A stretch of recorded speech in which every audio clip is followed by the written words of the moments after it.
Welcome, everybody, to the Give It Podcast, podcast for blurs, for nerds. If you have a fandom, you are most certainly welcome here. I'm your host, the Most Black Spartan. Of course, my co-host to my left and right, depending on your screen is flipped, Safari TV and Show I Got Joe. How you guys doing this evening?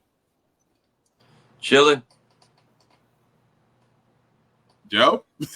I'm recovering from going to Golden Corral. You're recovering from... I mean, Golden Corral will give you itis. But with that being said, guys, we are, as you can see, a little bit older, so we do try to watch our language. Sometimes words do fly. At the same time, there may be things that might be shown of a graphic of a trailer or movie nature that might have a little bit of graphic violence that you're used to. So viewer discretion is advised. Aside from that, welcome. So how we're starting off with tonight, guys, usually we start upbeat, very positive. But we do have to, report on a somber note. A fellow podcaster, a guy who has basically educated a lot of people on comics. You probably know him as Comicstorian. Others may know him as Ben Potter. As of this week, unfortunately, he has no longer with us due to losing his life in a car accident. Again, he was 40 years old. Ben Potter, as you see right there, was a guy known on YouTube as Comicstorian. If you know who Comicstorian is, you're more than likely either been educated or use him as a resource because he is one of the very few guys out there. And guys, correct me if I'm wrong, arguably one of the most purest sources of comic lore that you can get out there. But yes, he is survived by his wife. And if you don't know his channel, guys, we do want to show love by actually showing his channel, which again is Comicstorian on YouTube. And we just want to show a little bit of what this man does. Sits in front of a camera and rants and raves about stupid stuff because it's what I'm known for. Not keeping my mouth shut. If you've stumbled across this channel from a weird part of the internet, my name is Benny. I am the Comicstorian. We run a channel in which we basically take comic books, turn them into audio dramas so that you know what's going on in the world of comics. We do this because following every single comic book that comes out is expensive and difficult to do. But I always recommend you go check out your local comic book store because, if you don't buy the comics, then this stuff doesn't exist anymore. And today I want to talk about reboots. In my recent super deep dive into Marvel and why it's made me come to appreciate DC's reboots. What are you talking about, Benny? The general consensus in the comic book community is that reboot bad. It is, but it's not. Let's talk about that. So recently we launched a new channel, Comicstorian Classic. Over there, I'm able to just read hundreds of comic books and dump them onto the channel the old way we used to do Comicstorian. And I will link it down below if you want to go check it out. What I'm using it for are comic books that wouldn't survive in the algorithm because nobody wants to watch a Poison Ivy comic and nobody wants to watch, the entirety of Fall of X. But I do want to cover those because I just enjoy the world of comics. But what it has made me realize with all of this reading of Marvel through all of Fall of X and all of Spider-Man and all of Venom is that I just want a reboot.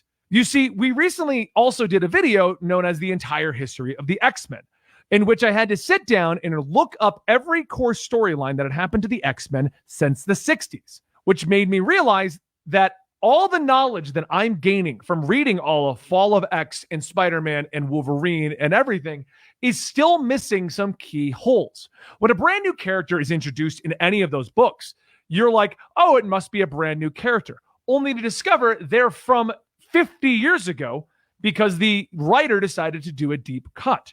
When Nick Spencer decided to do his Amazing Spider-Man run, the entire hype was based around the villain Kindred. Kindred's the super big bad villain. Kindred has history with Peter Parker. Kindred knows what's going on.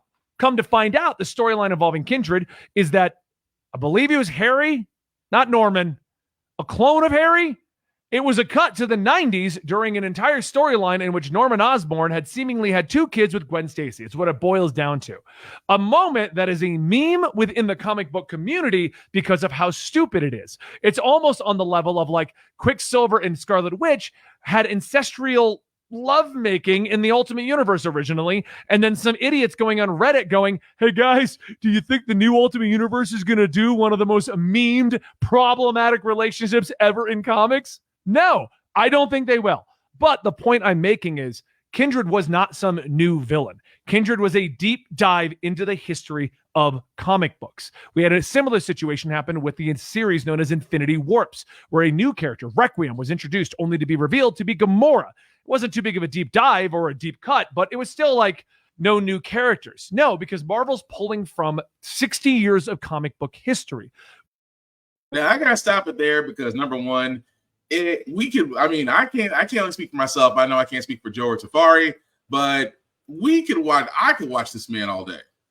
Just because of the history that this man knows. And again, he puts it in a way to where it's not condescending. It's not, you should have known this. He actually does encourage you to go out and actually read these issues. And he's very passionate about it. It actually makes a lot of logical points.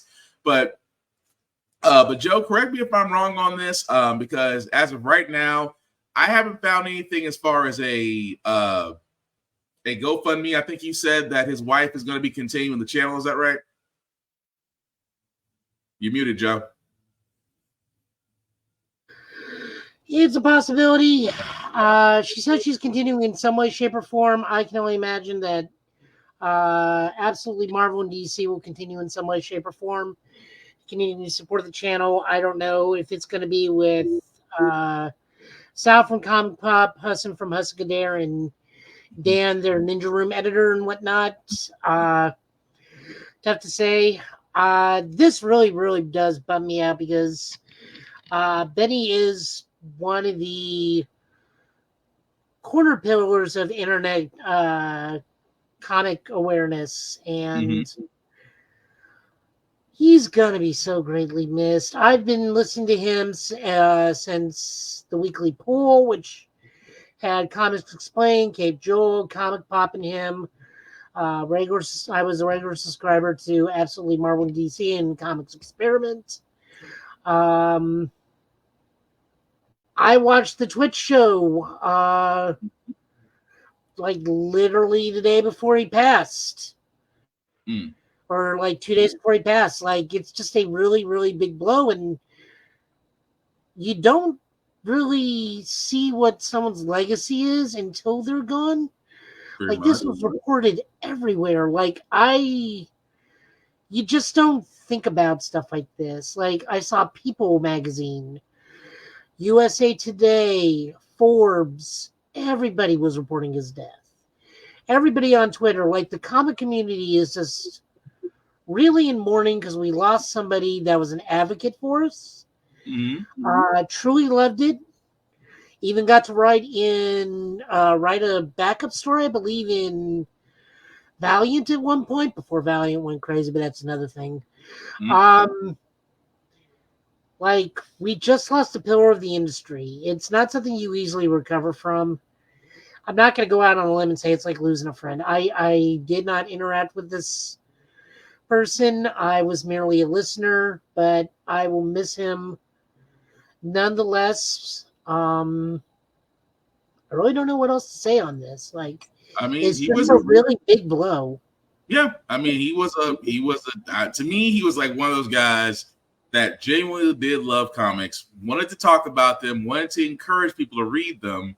And again, it's just going to be hard to find that. But Tafari, did you want to add anything else to that? Yeah, doing Blurred's Eye and a lot of the stories y'all reference, I would go to his page every now and then because, like you said, buying books is expensive, or trying to get a quick recap. I think the first video I ever saw from him was I think I saw online they were printing Deadpool Kills the Marvel Universe, the first one, and I didn't know what it was, but he always had a breakdown. So anytime I was curious about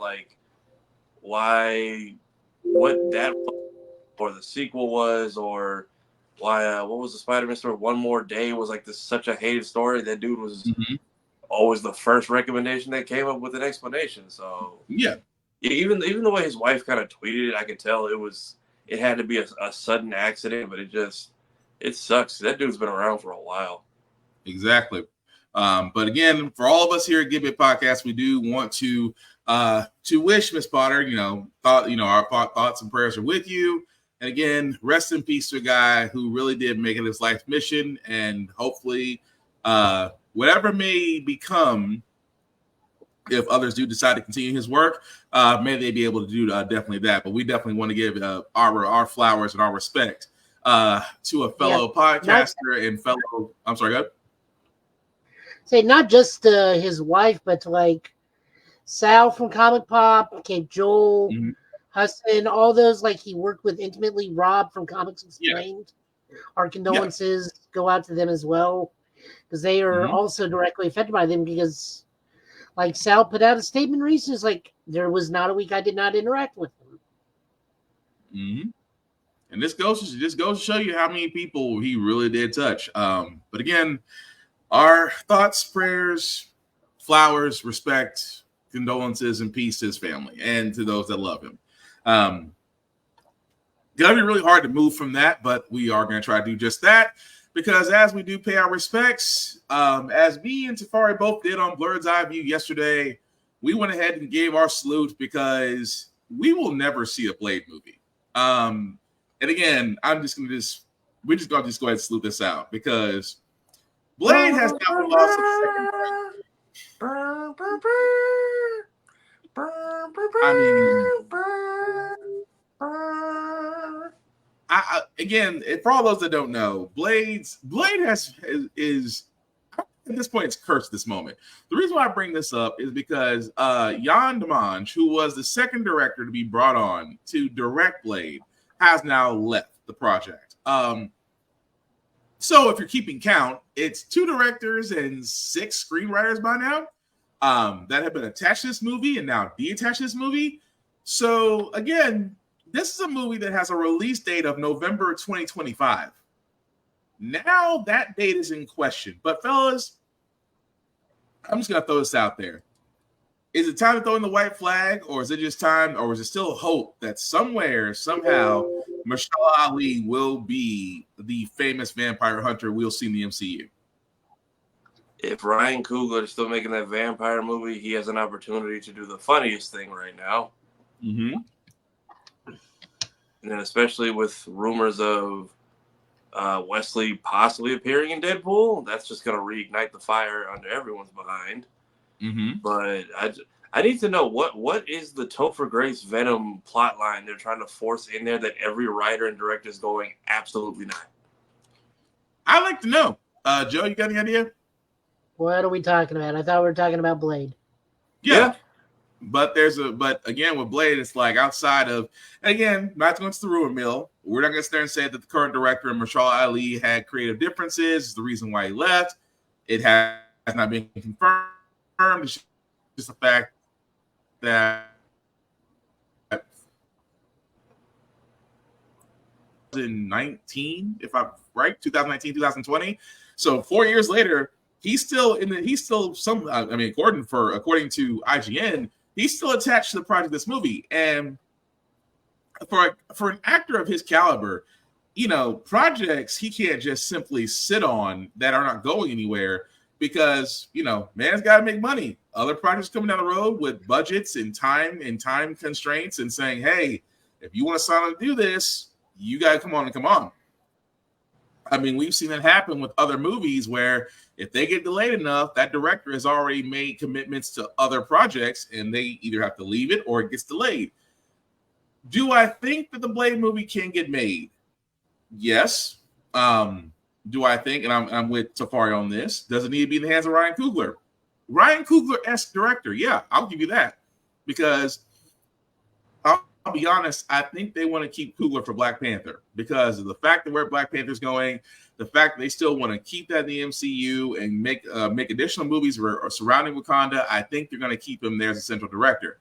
Does Blade need one? Yes. I mean, I'm trying to figure out, because with the writing, and again, if you want to see our discussion on Blade at Blurred's Eye View, definitely check out Blurred's Eye View, because we kind of broke this out in several different ways. We did sit there and say it's about the shareholders, because if the shareholders don't have a lot of money, if the shareholders don't have a lot of faith this movie's going to make a lot of money, then of course their influence is going to be there. We also sat there and said that, when we initially heard the first script of the Blade movie, it was like, oh, well, Blade's not the central character, but these other people are, which again, maybe a little bit mad. And then let's not also forget Eternals, where the only reference of Blade we have is literally seeing the Black Knight about to pick up the sword after he says, "Death is my reward," and you get one line.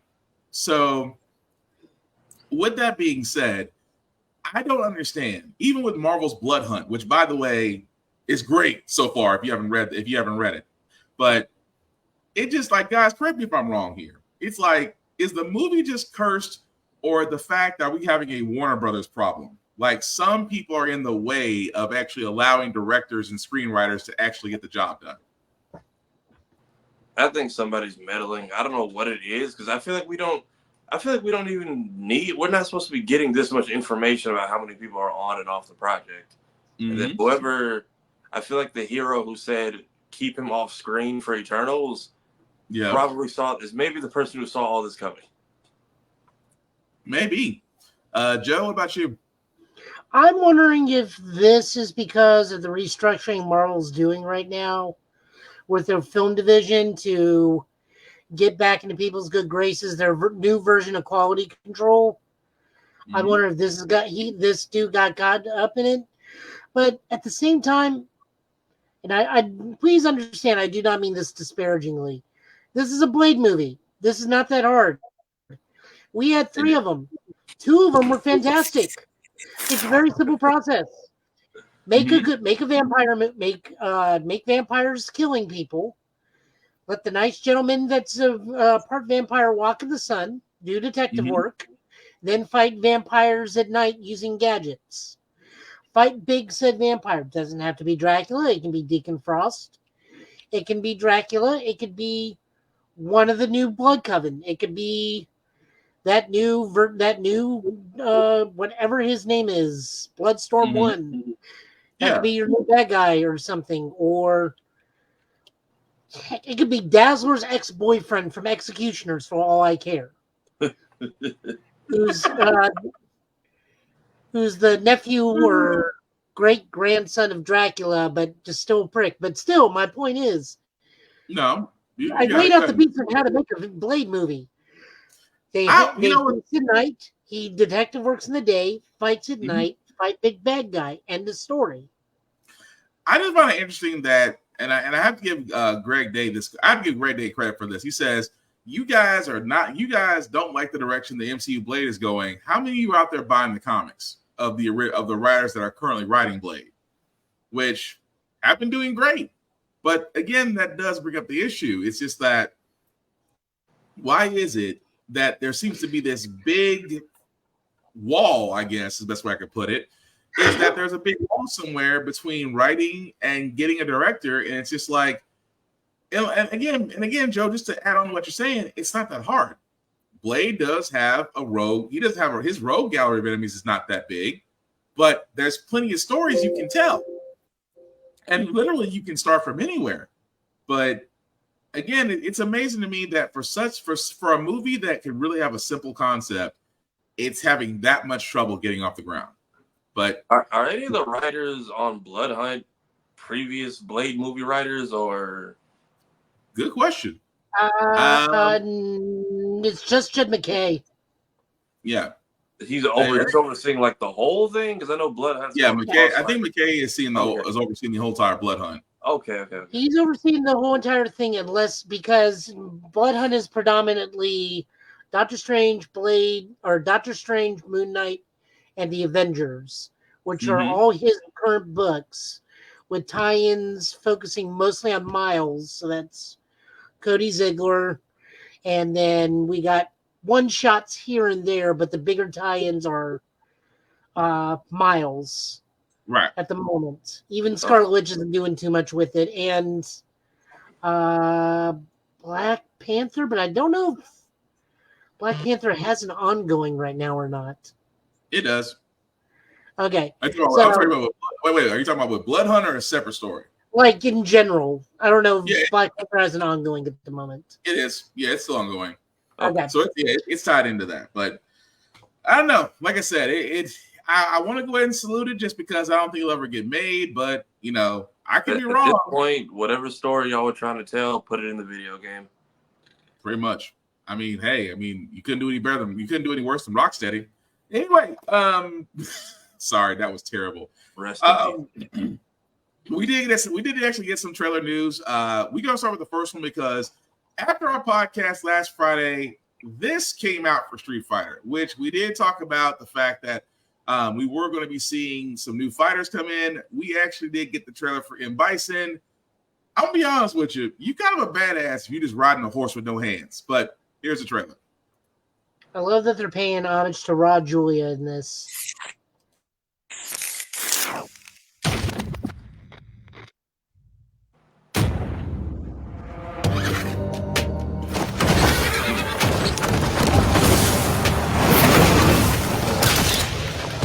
Do I resemble this man you call Bison?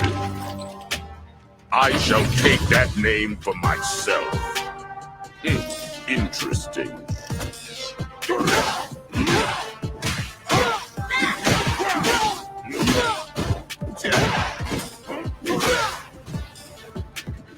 I shall crush your spirit.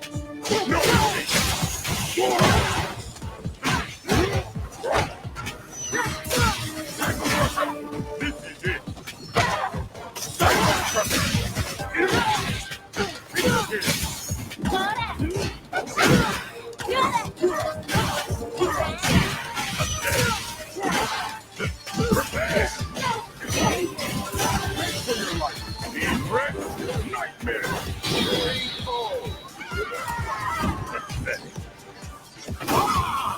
Roll me over. I will tame you in due time. Cry for mercy. Prepare.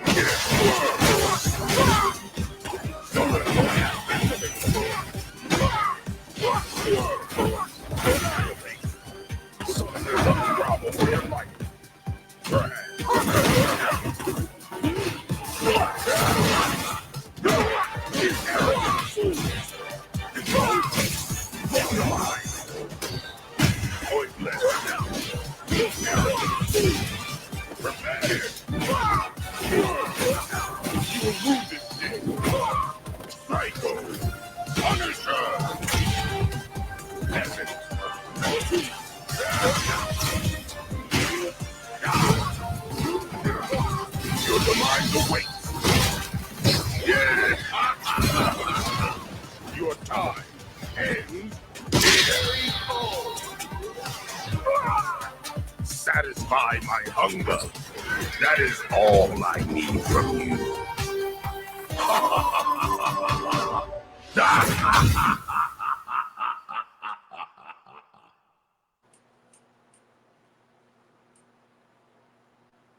So that was actually the trailer, guys, for the M. Bison that will be released this summer.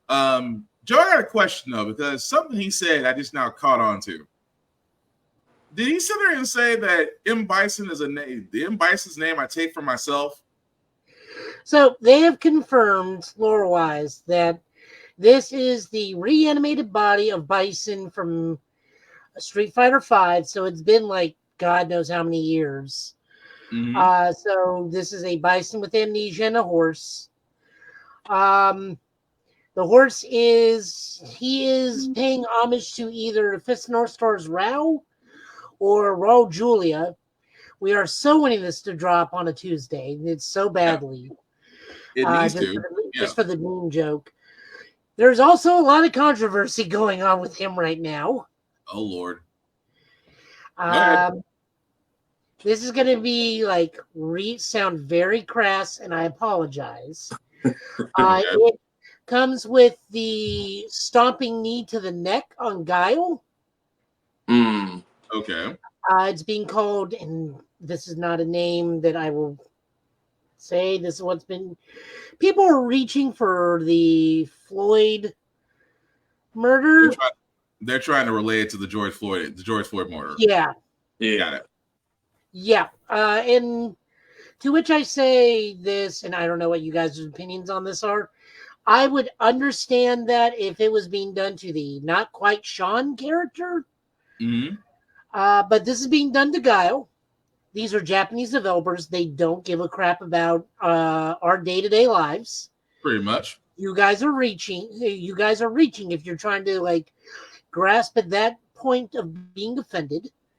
And he's a dictator. Of course, he's going to lay his knee across any part of the body he wishes to any enemy he comes across.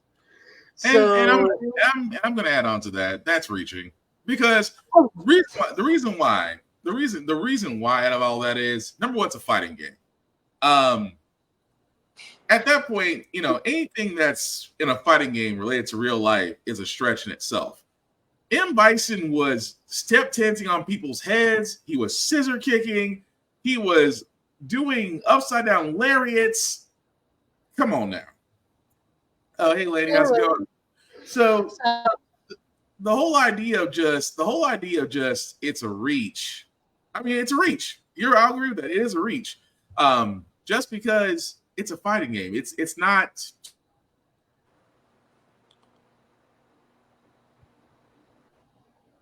To be so relatable to where situation, all that it is. So, I mean, Tafari, you want to add anything on to that? I mean, yeah, you can't really say that this is what they're trying to make it out to be, and at the same time, look at how confused Harada is with Waffle House still. That man is trying his best to understand, and he's just not getting it. Wait, is he still asking questions? Wait, time out. Is he still asking questions about that? He was asking last week about why, I get it now, but why? Why is there always violence in these restaurants, and why do y'all keep going?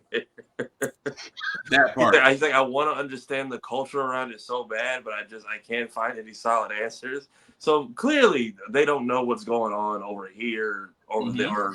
Someone just needs to explain to him, this is how we throw our family into volcanoes. That too. We go to Waffle House at 3 a.m. This is our Mishima way. That's pretty much what it is. But no, realistically, it's reaching. But does Bison again now Grim Reaper now with the horse and the cloak? Because that was the main complaint everybody asked. So I thought Bison died last game or whatever happened. So I mean, Bison died last game. Geese Howard's fallen off the building how many times? Now he's coming back. Team Orochi died in 96, and now they're playable team in KO at 15. Yeah. Chris Yashiro and Shermy. To which I will quote Maximilian Dude on this one. They can be dead until they're wanted to be brought back enough to where money says, bring them back. Very much. Now, I did put out a good joke about this one. It's like, once again, Charlie Nash has died for nothing, but he'll come back. Probably looking like Lord Raptor for Darkstalkers, but he'll put Bison in the ground with him at some point.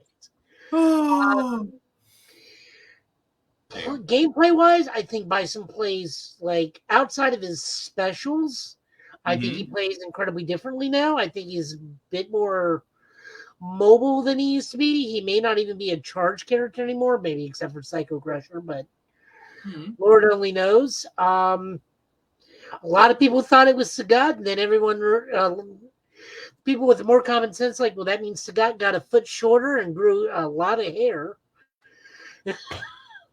I mean, the man's still bald. I mean, and it barely grew an eye back. I'm like, when you get that kind of hatred, that baldness is still there. That's a special kind of hatred. That's all I'm saying. I don't even know why they would bring Sagat back. And they keep naming all these people they want to be brought back. It's like, this is actually moving forward. Ryu, Ken, and Chun-Li are in their 40s. Right. We literally see Balrog is retired and just living his life in a penthouse because he's too old to fight anymore. Sagat, Lord knows how old Sagat is, but there's no point of Sagat being there unless he got a new tutor or something, because Ryu's grown beyond Sagat. That was his only motivation. Let's not forget Akuma just seems to still be around, but just that he's starting to look more like a, correct me if I'm wrong, he's starting to look more like a retired saint than an actual fighter. He's an old Japanese man that's slowly becoming just like that bear that lives in the woods that won't go away. Pretty much. But no, still good trailer. Again, we're not with the whole reaching thing. Let's just enjoy the game for what it is.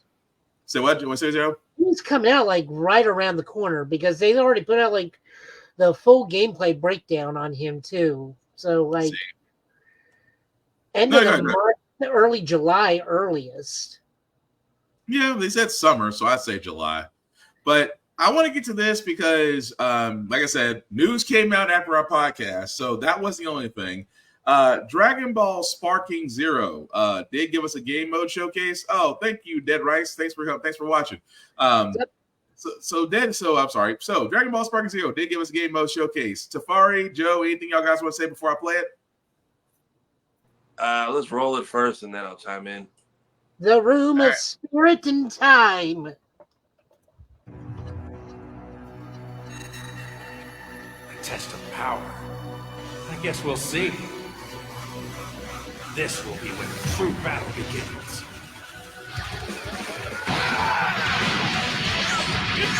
It's your end. This is true power. You to a million pieces, just like I did that. You talking about thrilling? Don't you dare! Enough with the hell. You were on the ride. Are you ready? Well, the way you slice it, there's only one way to save Earth. Bye, my friends. No matter what it takes, I need to rescue Gohan. Goku, wait! What? Never, ever forgive me for this! Now you will suffer my wrath. You are a prison boy. I will show you the true form of autonomous hope. It's my turn. Change everything. Let's do it. This is stuff you don't think you can live. No way.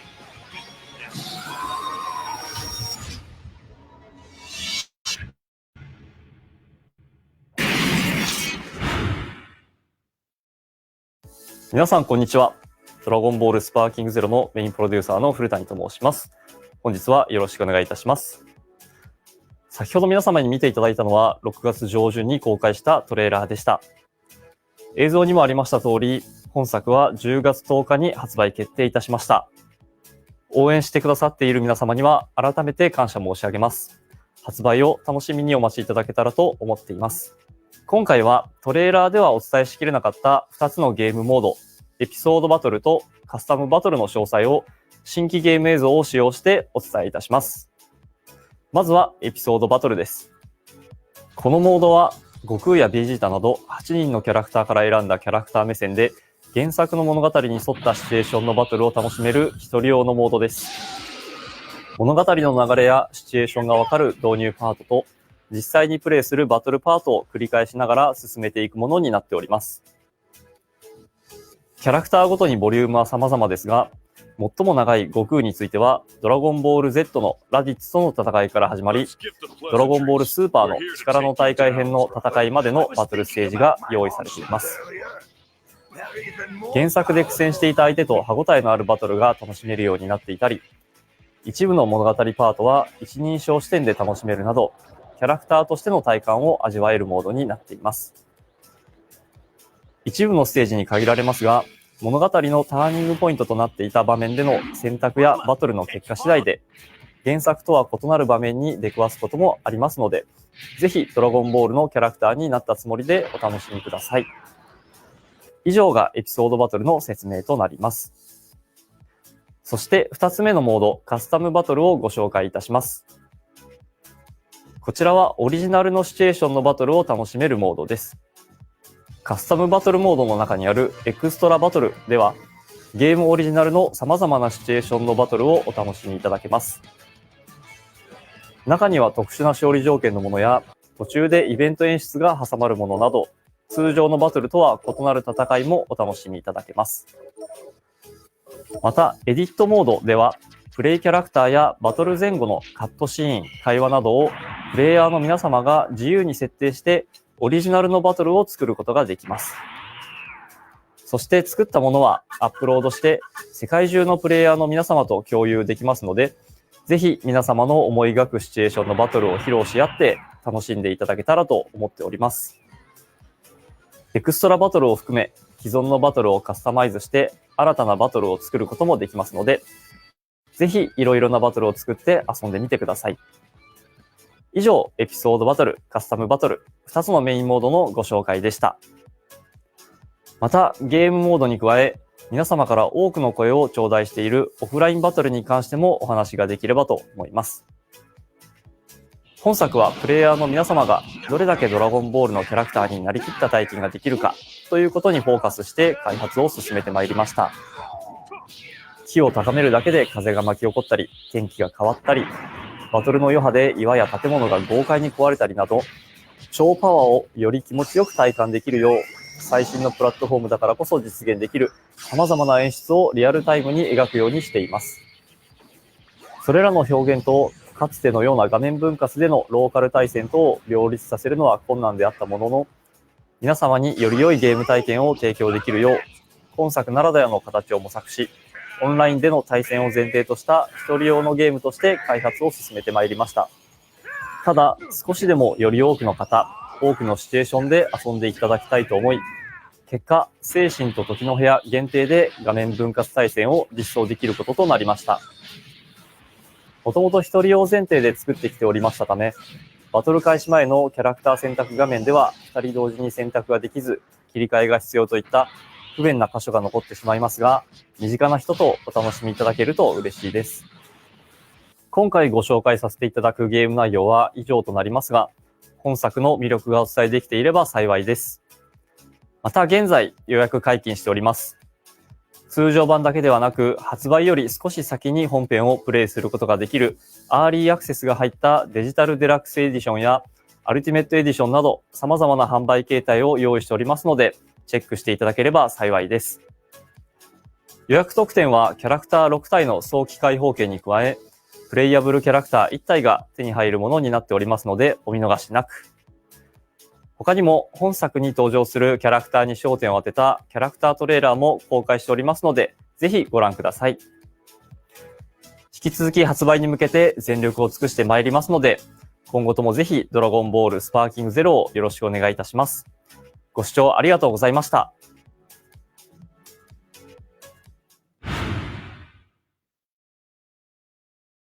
Okay, so that, guys, was the big game mode showcase for Dragon Ball Sparking Zero. As you guys can see, will be available October 11th on all platforms.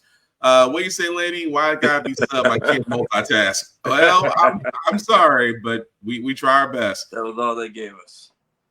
So, fellas, outside of the modes they did present, outside the creative match one, I'm just gonna be honest. They're looking for anime ideas on that. I feel like, even though they have like 3 whole arcs worth of stuff we haven't drawn. Oh, that's anime ideas. They want to sit there and see. And don't be wrong, the whole creative battle to where you can, mix and match, do the outcomes, and do the post scenes. That's great.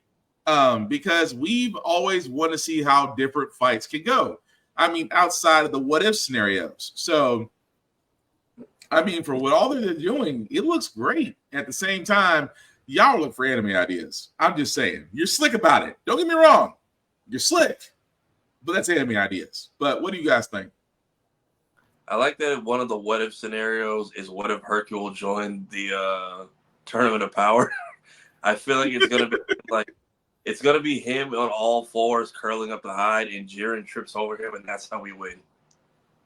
I could see that. Although that would be funny as hell, but I can see that. And then we got first person cutscenes I noticed too. So I think a lot of the story through other characters' eyes, which is going to be interesting. I'm curious what the conditions will be for getting the what if stuff, and just seeing how the scenarios play out with the custom modes that people are going to download.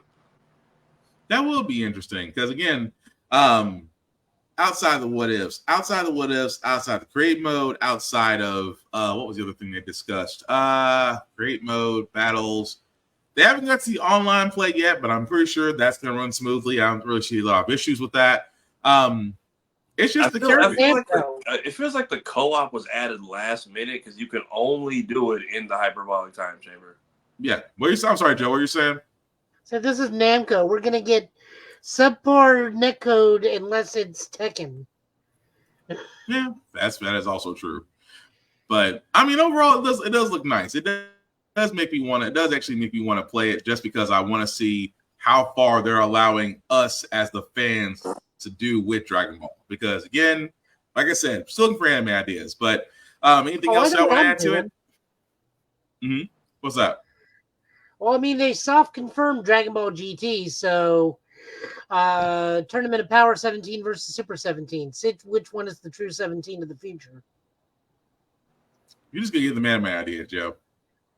You're gonna give the man ideas. I mean, that or just all-out Android assault. See how many androids Trunks can make through it as the future changes. Or if I really want to be that, or if I really want to do anime stuff, the True Lightning of Absolution, Omega Shenron versus Fuse Zamasu. That would be an interesting fight. Would be cool. Shadow Dragon versus the Shadow God. I saw that they have, on top of beam clashes, they have grab clashes now. And one of the funny tweets I saw was like, well, what is Future Gohan supposed to do? The grab from the movie where he just grabs 17 by the hand and just like slams him down by the feet. Still. I guess, but like the clash is two hands and you have to button mash to see who wins. Oh, he's just going to go like this and then grab him. You know what he's going to do. I also learned that we're going to be getting manga exclusive attacks, such as Vegeta's Gamma Ray burst. Yeah, I saw that the Gamma Ray burst in there. And then we're getting the father-son Gallic gun, I think. Yeah. Or the father-son Final Flash. Because yeah. The what if, I guess, Trunks and Vegeta finished off Cell is one of them. Yeah, that's a one-of scenarios. So there's that. I wonder if we are gonna get like some of the weirder attacks from like some of the other games now too. So like Final Shine or Final Dragon Flash or it's possible. Double Final Shine.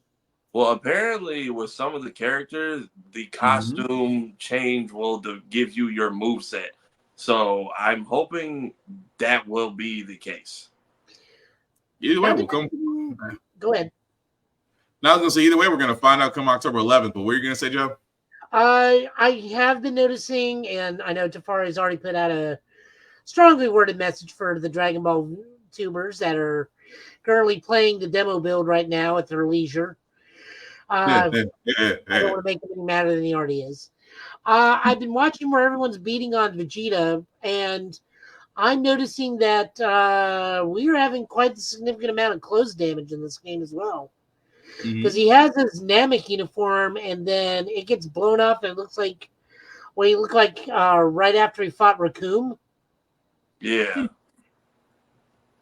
Interesting. So, stuff like that. They do explain how Hercule flies. I saw a gameplay of him fighting, and I'm just like, I'm looking for the jetpack. No jetpack this time? No, so apparently Boo shrinks and enters into him and gives him the ability to fly. Wow. But he still summons Boo for his ultimate. Yes. Boo's always with him. I have no words. I guess that's one way to do it. Curious what they do for other characters like Grandpa Gohan or whatnot.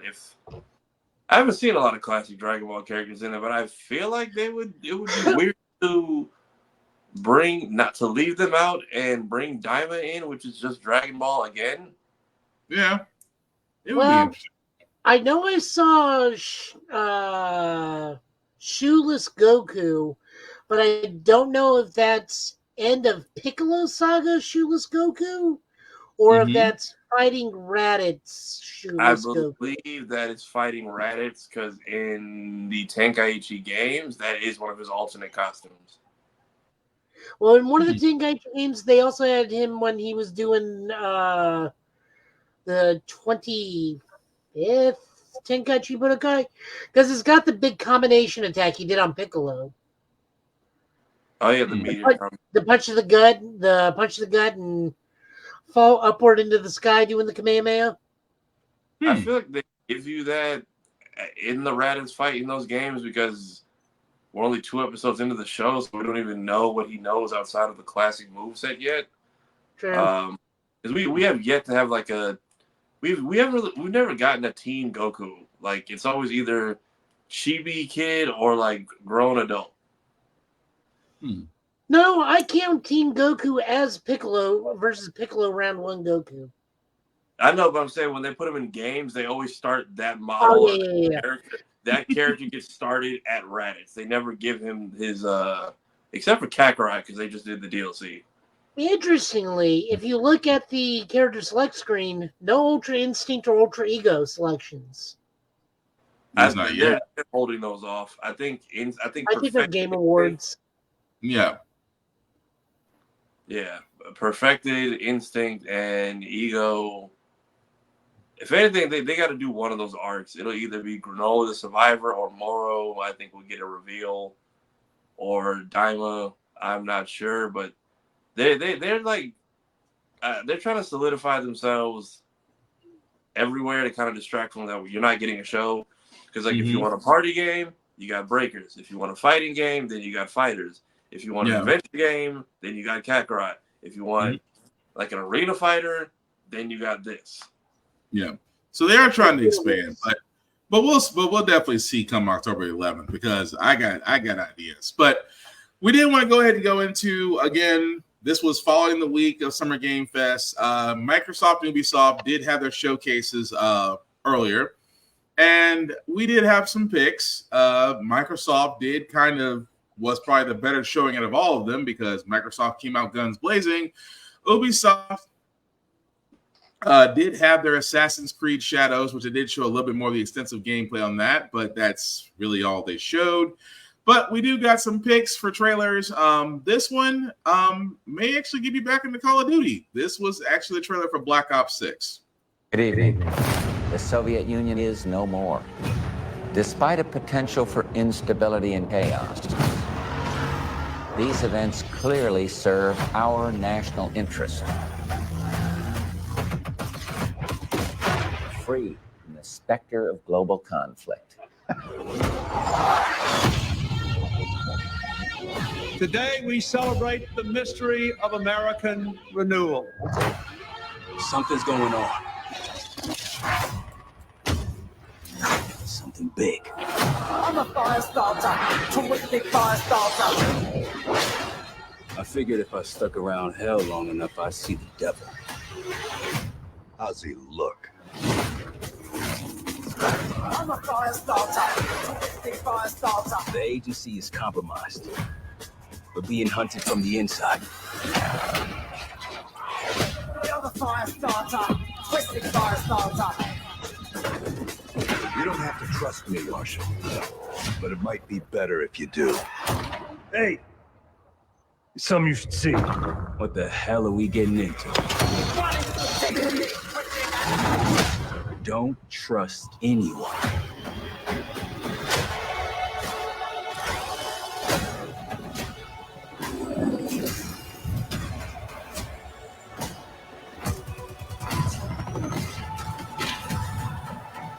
You broke into a CIA black site.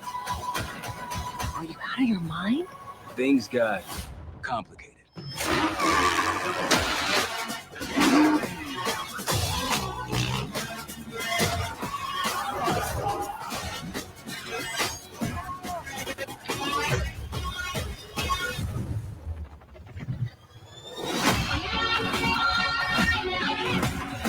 May God continue to bless the United States of America. Pre-order the Vault Edition and get the Hunters vs. Hunted Operator Pack, the Mastercraft Weapon Collection, the Season 1 Black Cell Bundle, and more. Good evening.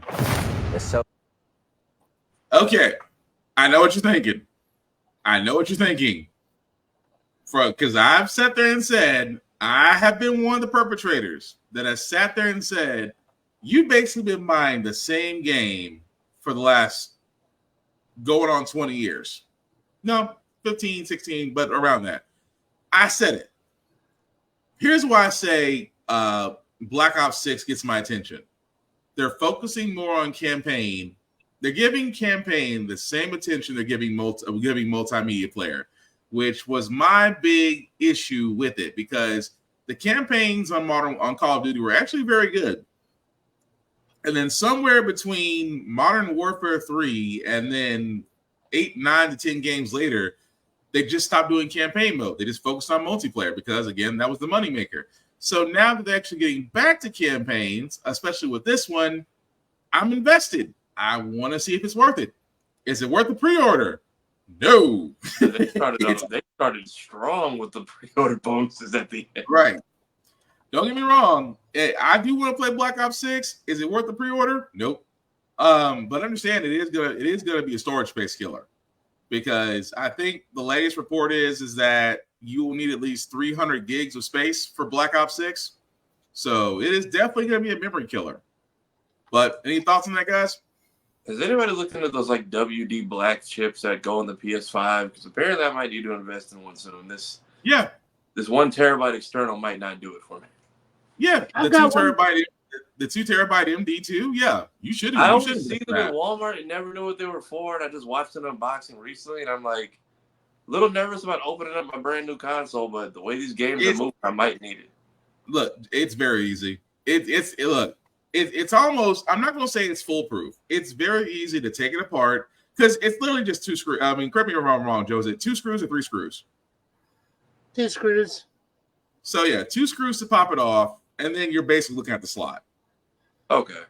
I mean, I have 45 games on my PlayStation 5 right now with the 2 terabyte in there.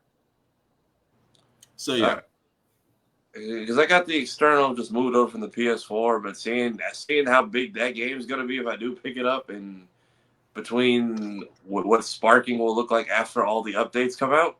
Mm-hmm. But yeah, that was just my thing. Was the storage killer also was Cold War technically Black Ops 5, or was Black Ops 5? Yes. Okay. Yes. Cold War is basically Black Ops 5. And then was that Woods or one of the OG guys in the wheelchair? Mm-hmm. Okay, so before the old man stories of Black Ops 2. And yeah. Did Black Ops 3 even have a story, or was it just online only? All multiplayer. So see this where I get annoyed. Cold War had a campaign. Black Ops had a campaign. I mean, Black Ops 6 has a campaign. So all you're doing is going from Cold War to Black Ops 6, which I'm not knocking it. At least you got a continuum of the story.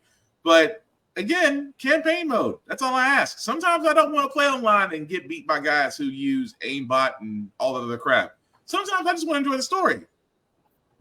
I feel like Black Ops 1 and 2 had a good story. Mm-hmm. But it feels like they peaked in that era, because after MW2 and 3, it feels like they peaked with the Makarov story, and now we're recycling that again. It just goes to show you that they're running out of ideas. And then you went to Black Ops 1 and 2, which are great, and 3, which actually I think you had to have like an upgraded console to get what little campaign they did give you, and no one played it. Keyword little.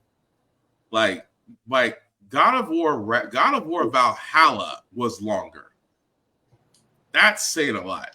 But Joe, any thoughts on Black Ops 6? Is this the one that's going to have Gundam? No. That's Warzone. But that would be Warzone, but no. Could have been Advanced Warfare.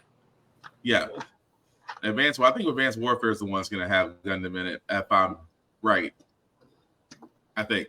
But again, that's not the only trailer that they did show that did interest us. This one we got to talk about, because Doom the Dark Ages. I'm not mad about this, but at the same time, before I play, but I'm going to go ahead and play the trailer, but I got questions. I got one thing to say before the trailer. What's that? Rhaegar with a gun. Yeah, pretty much.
not gonna lie, why not? That was guys for trailer for Doom: The Dark Ages. Will be coming out next year. I'm sold. Only because he's got a chainsaw shield and looks like a ball and chain weapon that he has as well. So yeah, like a swinging mace. Yeah, so I'm sold. I really am. But guys, what about you? So how old is Doom guy? Like, he's gotta be centuries old at this point. I never knew like the lore of Doom, and I'm like, if I didn't know he's been around this long, because we're in the medieval time, but we still have spaceships to launch people out of, and all this other stuff. Yeah, crazy, ain't it? That he does, during the medieval time supposedly, but he still got his super shotgun. It still lasts the test of time. But I got no words. I'm definitely playing that when that comes out. Joe, any words on Doom? I mean, I'll definitely give it a shot once it's on discount, like Eternal and everything else. Probably not going to grab it like right out the gate, but it looks fun. Interesting premise, good soundtrack. It's the Dark Ages. Why are there chainsaws and shotguns? But whatever. I'm like in kaiju's and spaceships. Again, it's Doom. If you ask questions, don't just enjoy it. It's chaos. What is the story of Doom? They like opened a portal to hell or some crazy shit, right? Yeah, always open your portal to hell. Every Open your portal to hell on the moon of Phobos. Yeah. So that was just been going on forever then, or yeah, just pretty much it's pretty much scientists basically playing around with portals and summoning demons for hell energy, for what they call it, infernal energy or something like that. Basically using hell as an energy source. But again, not surprising. I still want to play it when it comes out. The next trailer we got, guys, Dragon Age: The Veilguard. Thanks, Joe, for telling me this because I was wondering what happened to Dreadwolf. This is what happened to Dreadwolf. That EA basically took Dreadwolf and made it into this. And here's the trailer for it.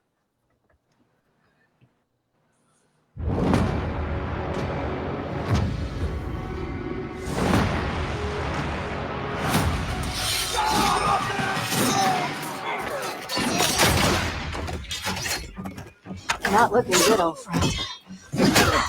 This'll take more than you and me. What are you thinking? We need someone to be our eyes and ears in the shadows. And someone to bring a little darkness to the daylight.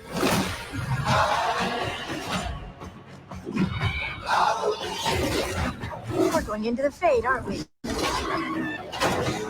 And digging up a lot of buried secrets.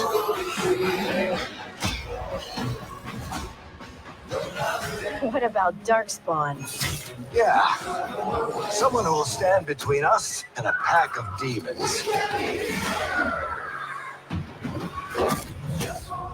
You know there will be dragons. Right. We'll need someone with fire in their blood. One more thing. This crew needs a leader. Someone we can count on. Someone that the world can count on.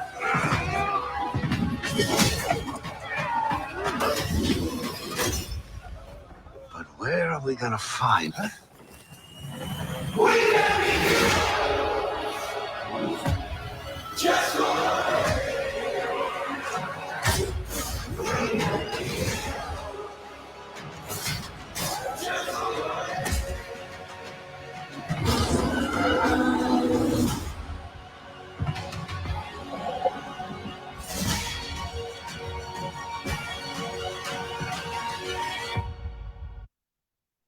So that was basically the trailer for Dragon Age: The Veilguard. And again, wait, what did Final Max say? The trailer confuses me. It's supposed to be a game or an Amazon Prime series. I know about Dragon Age, so y'all two have the floor on this one. No, I get it. No, I get what Mr. Final Max is saying because he knows what it is. It's just the tone, which I get exactly what he's saying. I was hoping it gets made because this time last year, we were supposed to be getting Dreadwolf. Dreadwolf had a trailer, and yet we're still, I didn't know what happened to Dreadwolf until Joe said something about it. And apparently they abandoned Dreadwolf and decided to go into Veilguard. So it looks great. Would love to play it. I just hope it gets made. That's the best way I can say it, because I was looking forward to Dreadwolf, and Dreadwolf just got scrapped. So there's that. Dreadwolf was supposed to be like the next Dragon Age game? Yeah, Dreadwolf was supposed to be the next Dragon Age game. And then somewhere between here and the Veilguard, it got 86. So we shall see on that. But I did want to get to this trailer because, again, Microsoft almost lost me as a fan until I saw this. And when I tell you I almost screamed like a little girl, I'm not ashamed to say it. We're finally getting a Gears of War, and they're finally going to tell the story of E-Day. This is the trailer for Gears of War E-Day.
All I can sit there and say is when I saw this, I'm like, Microsoft, you have restored my faith. You have restored my faith in thinking that you did not give up on Gears of War. So, I'm sorry. Yeah, so where is Judgment at then? Because I thought Judgment, I never played it. I thought that was the one that, I know it's before the first one, but is that post E-Day then? Yeah, it's post E-Day. So, to give an idea, so to give the timeline, so Gears of War Judgment happens before Gears of War. So it's right after E-Day, but it's before Gears of War because Baird and Cole are already out in the field. Marcus is in prison at this point. So that's where the whole thing of the Pendulum Wars, E-Day, that's going to tell that part of the story. So E-Day is basically after the Pendulum Wars. So the COG, the IDR, pretty much World War IV was going on. They had signed the peace accords to where everything was fine. And then you had the emergence of the Locust. That's what E-Day is about. And it tells that story of a younger Marcus Phoenix, a younger Dom, and just going from there as far as what led to initially Gears of War 1. So that's what this story is going to tell, which I am freaking looking forward to it. Now, don't get me wrong. Does this mean that we're not going to get a Gear 6? I think we are going to get a Gear 6. that story involving the Locust Queen and her granddaughter, and of course, if you play Gears 5, there's that weird who do you save sequence at the end. Do you save JD or do you save his best friend? Does it carry on? That whole thing's gonna be a whole nother mess in itself. But with E-Day is like a clean slate. You can tell the original story of post-Pendulum Wars and Marcus's first outing, basically fighting the Locust. So I'm hyped. I can't say anything else beyond that. But anything you guys want to add to it? I haven't played a Gears in a minute, but if this one's going to be a prequel, this might be one I jump back. I need to finish 3, but I might jump back in here. Joe, I don't know if you play Gears at all or if this is your forte. Oh, no, I used to play it back, way back when Xbox 360s worked on a constant basis and didn't die almost immediately.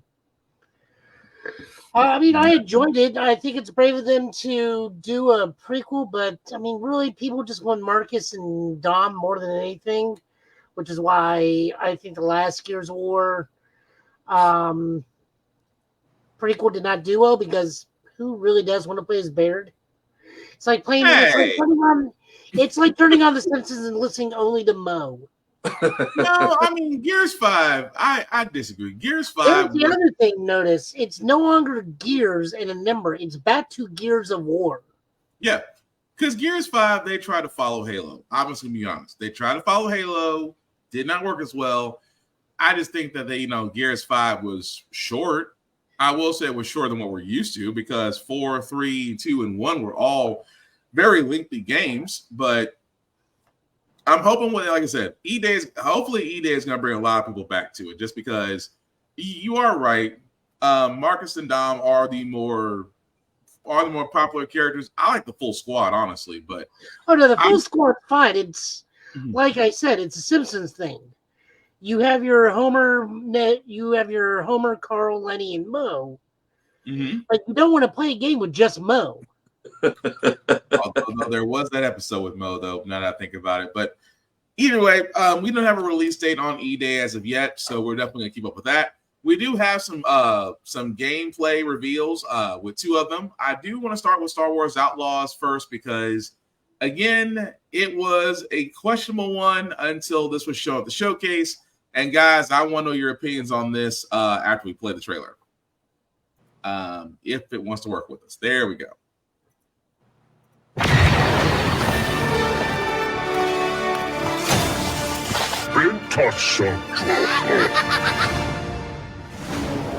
Welcome to the first ever open world Star Wars game. Set in the dangerous golden age of the underworld. Let's raise the stakes, shall we? Okay. You play as Kay Vess, a scoundrel looking to start a new life. Kay gets pulled into a plan that will change everything. I believe if you follow the plan, no one gets hurt. Fortunately, she won't do it alone. From childhood, Kay and Nix have been inseparable partners. You're welcome. Helping each other every step of the way. All right, distract him, Nix. Using their criminal skills and tools.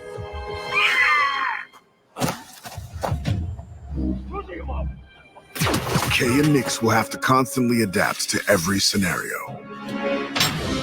Nix, you want to drop that for me? Come on. Whoa. If you don't want me to sound the alarm, you'll get me out of here. As your versatility grows, gain access to new skills and more lucrative contracts. There she is.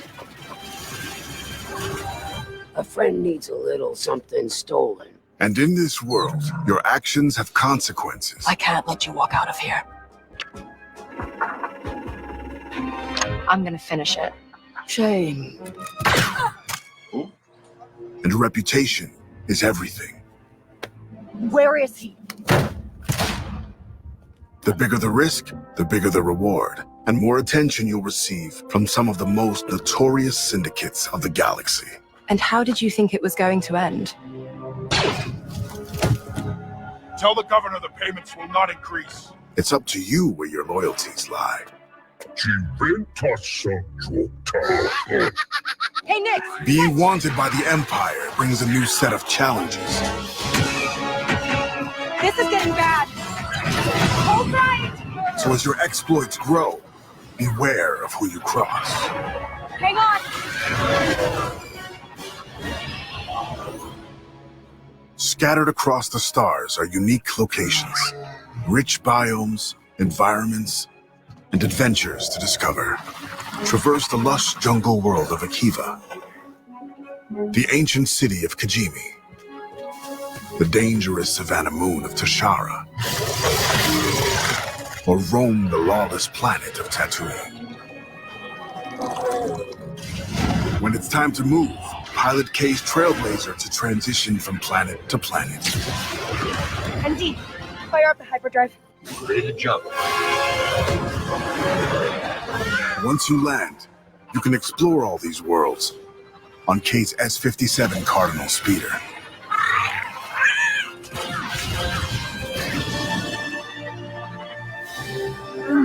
This is the life of an outlaw, a life where you fight, explore, and infiltrate parts of the galaxy you never thought possible. There are opportunities at every turn, and if you're willing to take the risk and defy the odds, the galaxy is yours for the taking.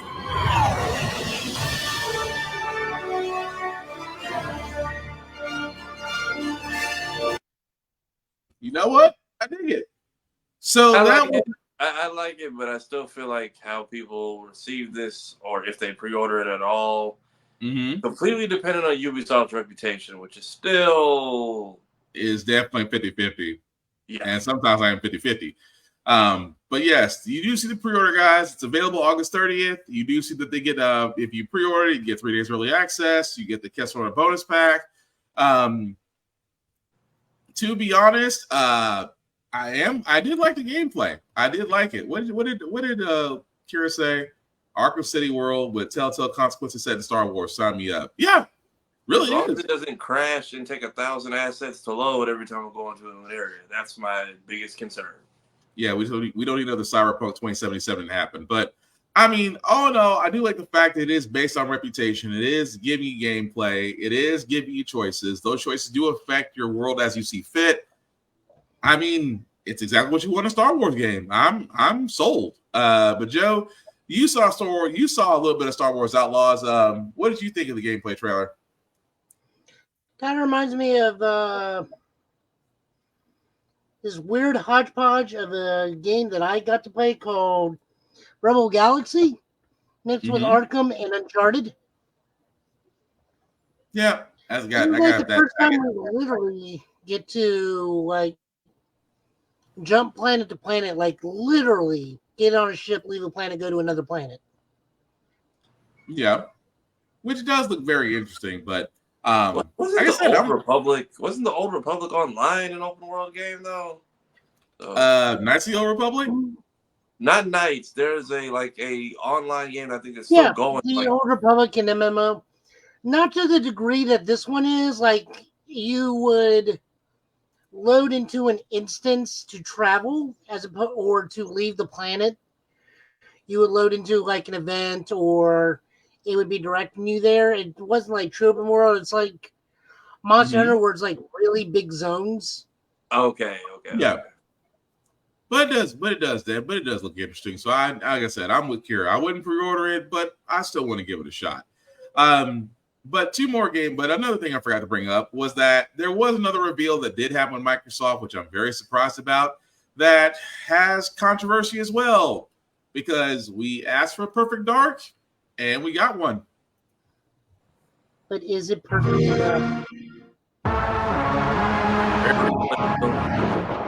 Your target is in possession of a radioactive device. Stop Carrington's attack at all costs. Good luck, Agent. I always knew I had an instinct. I could see the world differently. I thought it would be like any other mission. I was wrong. Welcome to Garden City, where it's a pleasant 23 degrees all day, every day. How far to his last known location? Local forces are also tracking his whereabouts. You need to find him before they do. I'll have to improvise. Generating voice print. افتح ارسل واحدا آخر. اختبر البوابة بحذر.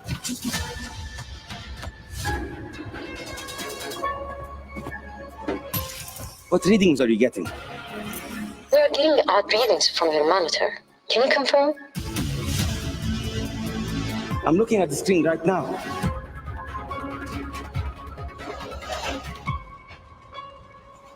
Our intel places Carrington on the second floor. And the life we think we know turns out to be a lie. There's only one way forward. Find the truth. Scan's clear. I'm going in blind. Carrington! Damn it! Analyze. What am I looking at here? Carrington appears to be targeting a research facility. If he attacks it, the casualties could be astronomical. Agent Stark, it's a pleasure to meet you. How did you hit? I could use someone with your skills.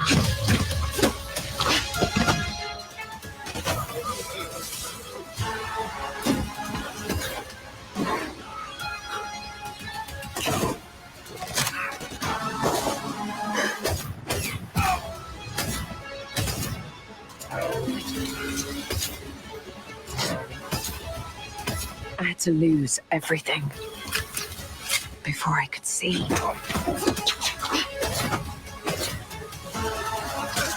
What this world was really hiding.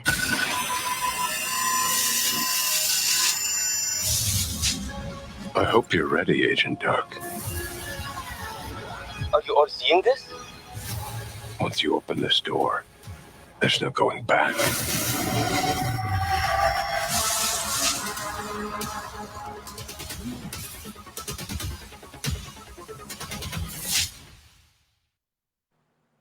Okay, so that, guys, was the trailer for Perfect Dark.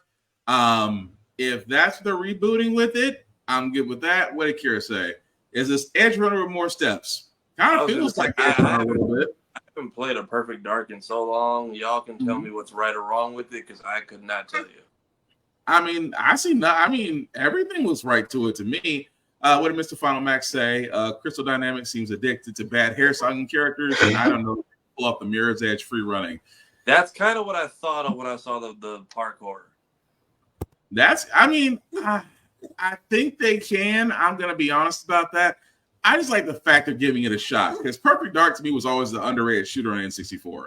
So now they're actually going to be allowed to do that. I'm assuming on Xbox. I'm all for it. But Joe, any thoughts on that? I mean, I remember playing this on Xbox. The only thing I just don't see is, like, where's Elvis, the gray alien? But that's really about it. Mm-hmm. Like, looks fine. I'm not going to complain about it. I wonder, I do know IDOS Montreal is helping out with this. Yeah. So I'm wondering if this is going to be kind of like, what's the name of that one Cyberpunk game they did? Not Deus Cyberpunk 2077. Deus Ex. Deus Ex. Oh, This Deus Ex. looks a little bit like Deus Ex. Yeah. Where it does kind of Perfect Dark, but other than that, I don't have a problem with it. Yeah, I'm looking forward to it, but unfortunately, and yeah, Mr. Fomax is the same thing I said. So we're gonna see what happens with that. So the last show that we do got, guys, another gameplay trailer for South of Midnight, because this was one of the games that I thought were will be pretty interesting because it's a little bit different. Yeah, initially it was by Rare, Vaughn. Perfect Dark was done by Rare, but now it's being done by Crystal Dynamics. But anyway, the last show that we do got, guys, from the Xbox reveal, because again, Ubisoft only covered Assassin's Creed Shadows. We've already sat there and said that we're interested in playing that game anyway. But here's the gameplay trailer for South of Midnight. If you ever wanted to play The Princess and the Frog, but just do it in a Sam Raimi type of way, you'll probably like this game. Do you think there's a chance my mom's still alive? If your mom's anything like you have, she'll keep fighting till we find her. I hope so. It's just hard to believe this is all really happening. You mean to tell me your mama never told you stories about critters and weavers? Oh, you're lucky I come along. What? Shh.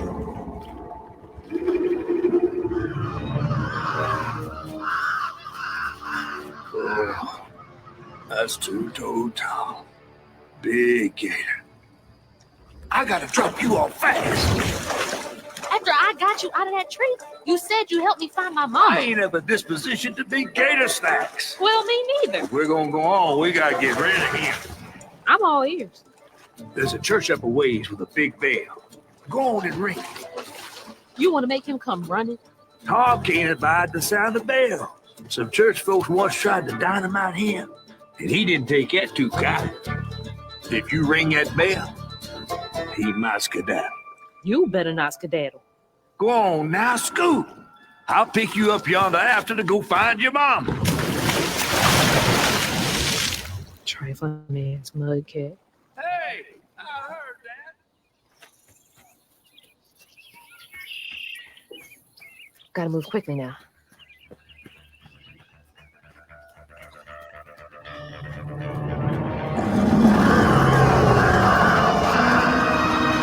Wait, that floating island is the gator?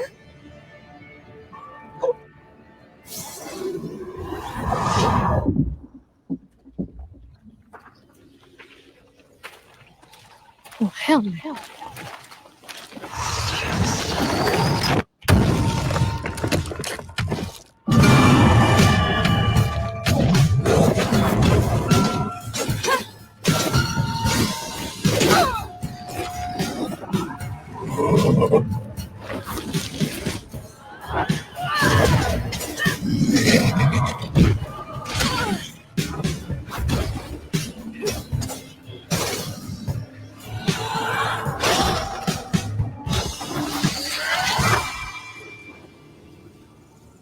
All right, time to find that church.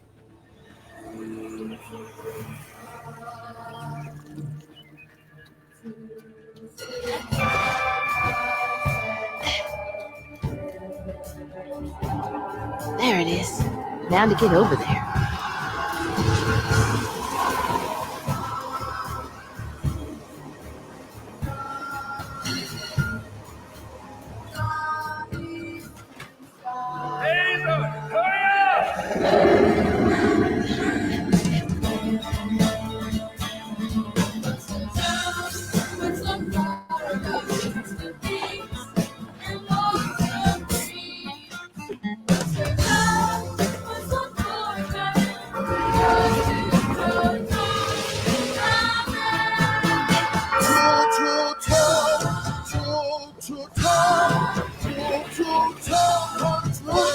What the hell? Hurry up!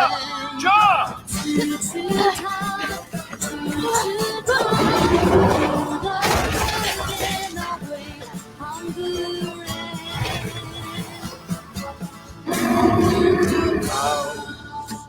A boat and a church are just meals for Tom. So that was a little bit of the gameplay trailer for South of Midnight. As you can see, guys, coming next year to Xbox Game Pass and Xbox Series X. It will be playable on day one. What did Ms. Final Max say? The catfish escaped from the reservoir. Volunteers be into it. Shut up and take my money. And where is her auntie? I'm going to be honest with you guys. I've been hooked on this ever since I saw it about a year ago. So I'm definitely down for it. But what do you guys think? It was definitely starting to sound a little Song of the Southish there at first, but it got a little better towards the end. It went from What is the ride they just got rid of? It went a little bit from Thunder Mountain to Tiana's Bayou towards the end. No, we have a new name for it. Now it's Princess Logs. Yeah, Princess Logs. Is that really the name of it now? No. It's still That's the name. Tiana's Bayou Ride, but now we're just calling it Princess Logs. Yeah. So it's definitely. I mean, Oh, the really? music does. That The catfish music. sound like the first draft script from the Princess Frog. Like I was sitting there to listen to. It's like you were what originally was, and then you became the Firefly. No, that right there. Beyond Dirty Evil to buy you, and that's it. It's kind of like Meet the Haitians and Mafia 3, and some of them are very heavy into the like voodoo stuff, and it feels like this is a Lincoln Clay fever dream. Also, I can't tell if it's just the frames aren't done, but the animation style. So that's my one issue on this is some of the characters move that Spider-Verse frame rate. Yeah, but some of it doesn't. It looks like a mix between. One of the things where it needs to be like all or nothing. It looks like a mix between Coraline and like Arcane. And yeah, like I get that too. Like they can't figure out which way they want to lean in certain scenes. Yeah. Also, this is why you don't flush your pets down the toilet. Very much. But again, it looks like it's going to be fun. So guys, I got to ask a question because we know we did show a little bit. Microsoft did actually show well over 25 different games. We only did pick up a handful. But between Ubisoft, Microsoft, and Summer of Games, I got to ask you guys, who won? Microsoft, because I definitely had no expectations for them whatsoever. Mm-hmm. But they came back with some wins, some heavy hitters this time. Usually we're just used to looking forward to new controllers and new console specs, which they did give us some. I don't know if anybody's going to pick those up. Is the new Xbox Series whatever is supposed to be like beefier or stronger, fast? What is until 2027, I think. Yeah, pretty much. The ones that they showed aren't until 2027? Pretty much. Why even? Pretty much. Because they want to sit there and say, because they're trying to sit there and get their names out there for the next consoles, because we're still waiting for Nintendo in their fiscal quarter to announce the next Switch. So that's why. I'm the same way. Microsoft won. Summer of Games Fest, I understand it. You know, it was mocked with COVID. It was mocked with studios being purchased. It was just, I mean, it was for it was, but Microsoft just came with the hits. So are people gonna abandon Helldivers for Starship Troopers or no? That game, the one thing I will say about this, and we talked about this on Blurred's Eye View, about independent studios, because a lot of studios are being purchased by the big three, and we just talked about Rocksteady being closed down and Arcane being closed down. The way these independent studios are surviving is basically off games like Helldivers. If you make a game like Helldivers 2 and it's fun and it's playable and you stick to it, I mean, you survive. You have to worry about getting picked up by the big three. No Aisha Tyler jokes. Well, I mean, it's not E3, but you're right. But yeah, that's pretty much it. It's just the fact of as long as they do what Helldivers 2 has done, I see a lot of independent studios thriving without the big three. But that's just me. But I kept seeing the reply because they were fighting for their life in the replies about being a fake Helldivers and this is a Helldivers clone. And then you have people who are like, you guys know Starship Troopers came out like first, right? Like this is without this, you don't have Helldivers, and you can play 2 games where you shoot bugs. It's not a contest. So some people were so anal about it. And I guess the guy in the trailer is someone from the movie or the first. I don't know the lore of the whole thing, but yeah.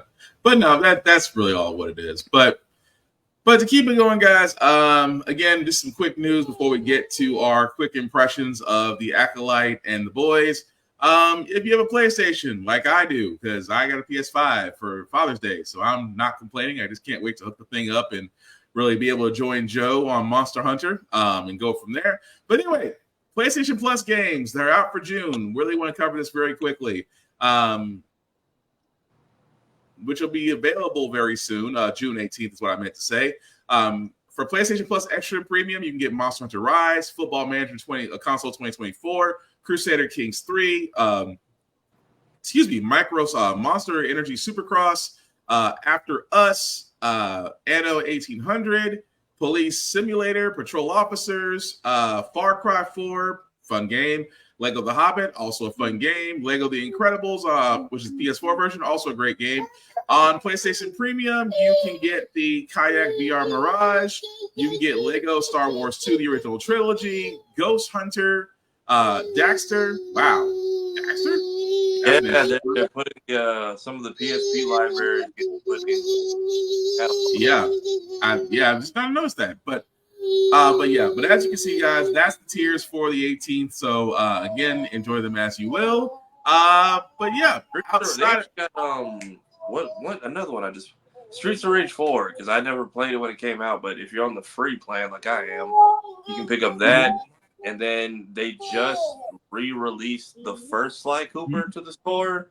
So if you have premium, you get it free. Otherwise, I just bought it for $10. It's also a very easy platinum, so probably what I'm going to be doing tomorrow night. But I'm also realizing games with gold is now a luxury item. I didn't realize that like officially died a year ago. Because so now every time people were like, you should get the game, it's like it'll come back again. It's like now that's just no longer. Now you get a rental. You get a Blockbuster rental for like $15 a month, and that's it. Although I will sit there and say, Streets of Rage 4 was very fun. It was the beginning of the retcon games that were coming back, but it was so much fun playing. I kind of had flashbacks, but still. Again, guys, those are the PlayStation exclusives that are coming out very soon, 4 days from now, so definitely enjoy. Also, really quickly, so excuse me, guys. We do know that that's not what I want to do. There we go. So we do know that a Blue Beetle animated series is happening. Warner Bros. Discovery did confirm through Deadline that director Miguel Puga has been working on the project since early this year, and he will be serving as a showrunner. So we do know from Blue Beetle, which again, if you haven't seen the DC movie, very well done for a DC movie. I'm kind of hoping they still stick with that. But again, an animated series that is actually happening in James Gunn's DC universe. Are we excited? Are we happy? Do we think that it's going to tank? I think it'll be good because Blue Beetle. The only reason Blue Beetle didn't get the praise it deserved was because the people involved couldn't talk about it. That's the only thing. Everybody I know who went to see it, we all liked it. Everybody was a fan of Blue Beetle. It was a nice hard reset button. It just didn't get the promo run it deserved. And if this is just going to be a continuation of the movie, we've already got a strong basis because Ninja Turtles are doing the same thing because they're doing a cartoon on Mutant Mayhem between this and the movie. Yeah. So that's going to be good. Joe, how about you? The problem with Blue Beetle, the movie, is because they were not clear if that was going to be with the old guard or the new guard. So people just like, if this is not part of the James Gunn universe, I'm not seeing it because we never got like a clear definitive. Well, he was there, but this movie is part of the old DC universe, but he's going to be in the Gunn universe moving forward, and that like really turned a lot of people off. It's like, well, then there's no point in seeing the movie. He's not going to be part of the Gunn universe, right? Which is directly hindered the sales. But I think this is going to be great. Yeah, I agree. But as far as quick news, like I said before, that's really it. Outside of impressions, I'm going to start with The Acolyte because I know a friend of ours, Room Full of Blurs, Kira, who I leaned on heavily because she knows more about Star Wars lore than I do. So again, guys, if you've seen The Acolyte, we're not going to give any spoilers away. Just really your impressions on what did you think of it? So these women are or are not the prehistoric versions of the Night Sisters and Ventresses people? Yeah, they're pretty much Dathomir witches. Okay, because that was my only thing. I feel like going back 100 years and still being in the same spot that we met you in, I feel like I'm hoping that, or it feels like I wish y'all would tell me, like I get it, the Jedi power has the Force.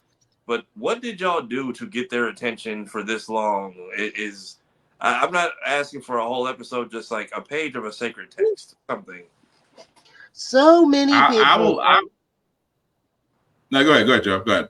So many people right now are so upset with this episode that just came out. They are. I'm like, if you're upset with the plot, because it's like, hey, we didn't get a lot of questions answered, like me. That's one thing, but they're just raging like before the opening credits. Episode 3. I don't think I need to see any more of Acolyte because I think I've deciphered like how the whole series is going to run out. But people are so upset because the twins are apparently immaculately conceived through Force magic, which they perceive as a direct threat to Anakin Skywalker being the chosen one because he was immaculately conceived through the Force. There's 2 of them, as opposed to Anakin goes like, I'm a good guy, I'm a bad guy, to where it's the twins, where one's clearly the good one and one's clearly the bad one. Just like, to me, I don't have an issue with it. I don't mind the series. It's pretty good. I've told people this is easy to watch because it's in a different era. You don't have the baggage of any TV of the movies or TV shows or books. You don't have to know anything beforehand. All these characters are new. I think the only person. Okay. Not all Night Sisters.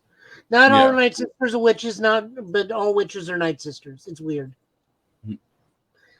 Or all Night Sisters are witches, but not all witches are Night Sisters. It's a weird thing. Yeah, because they're just like, oh, this coven. And I'm just like, is this a completely different clan of witches who happen to know the same magic? Or is this... The moment May force choked the hummingbird, and then the Tarkatan woman comes in, it's like, this is a Sith village. That's why the Jedi did what they supposedly did, which then gets later on revealed in that episode. I'm not going to spoil the episode. Shout out to Hellspawn Cosplay, because his takes on the Jedi and the Acolyte are funny as hell. But I'm sorry, go ahead, Joe. I know exactly what went down.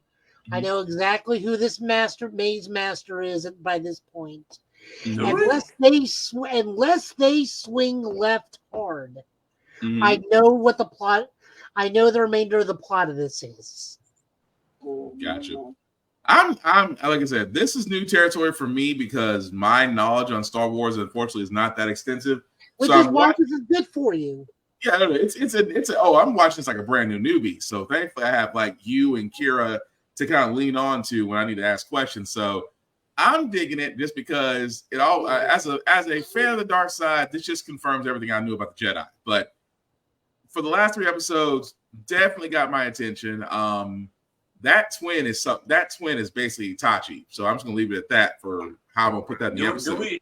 Her getting the moon power and the other one didn't. Do you think that influenced her crazy at all? Or I think it did.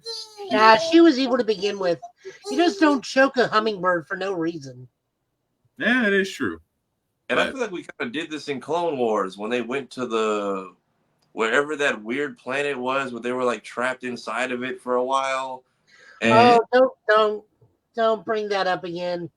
That gives me flashbacks to the final audiobook series that dealt with all that stuff, where it's like they found the mom for the Force trio, and then she's like some sort of bizarre Force witch, and then Ben was getting ready to marry like a Sith Night Sister later on down the road. Kira probably knows exactly what I'm talking about. It's literally the final audiobook before Disney audiobook series before Disney took over. Like, it's the last thing they did. Okay. Yeah, I just remember they were just like, he brought, like, it's like, you were right. You're the character who's going to bring balance. I'm like, because everyone's dead. That's right. He technically murdered both sides, so no one really won, if you want to call it balance. And then we get the volcano smoke predicting Darth Vader, but his memory gets wiped so they don't remember it happening. Right. I'm curious if we see 800-year-old Yoda pop up at all. Confused you are. This is true. Yoda was See that. around. Nah, but around anyway, it was.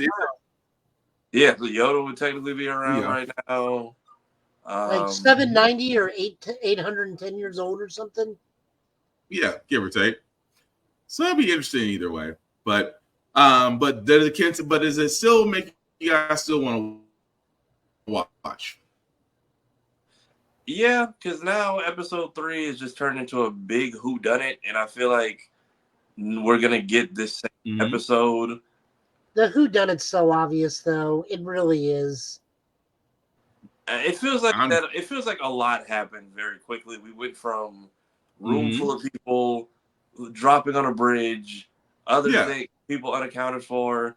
I also feel like whatever happens, this show is the reason why we've never seen another Wookiee Jedi up until this point. Oh my God, I laughed so hard at that where he's got the robes on. It's like, you're just a dude wearing a Wookiee mask at this point. Also, guys, we do thank you for watching on IG. I apologize. I'm kind of hopping back and forth to see comments there. If you joined us on the YouTube side, we'll be able to see your comments a little bit better. So again, I apologize if my eyes are kind of doing a iguana thing. I'm just trying to make sure I got everybody.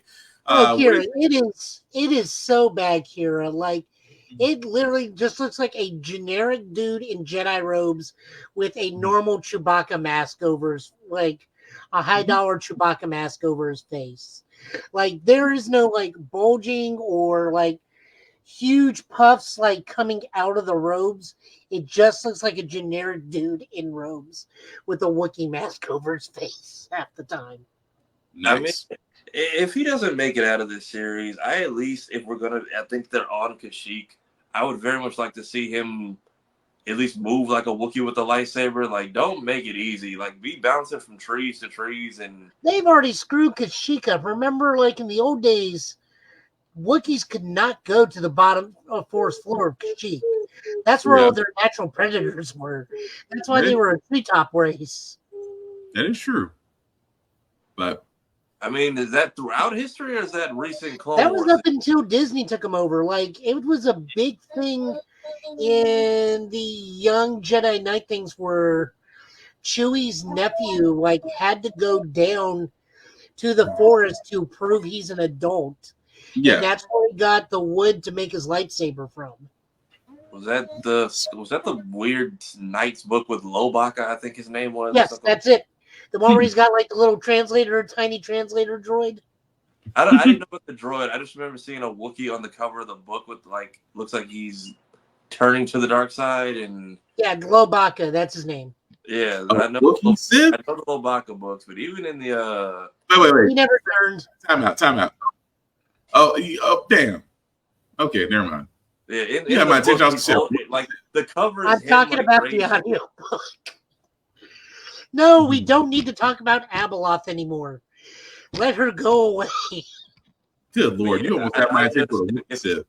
I need to see him move like a Wookiee with a lightsaber one time. Like, don't just give me some weird ground battle stance and then it's over. Like, or no weird hypotheticals because we're just willingly drinking stuff now after. So you heard everybody who was talking to you for 10 years and ignoring them willingly. That's what I got out of that scene. Nice.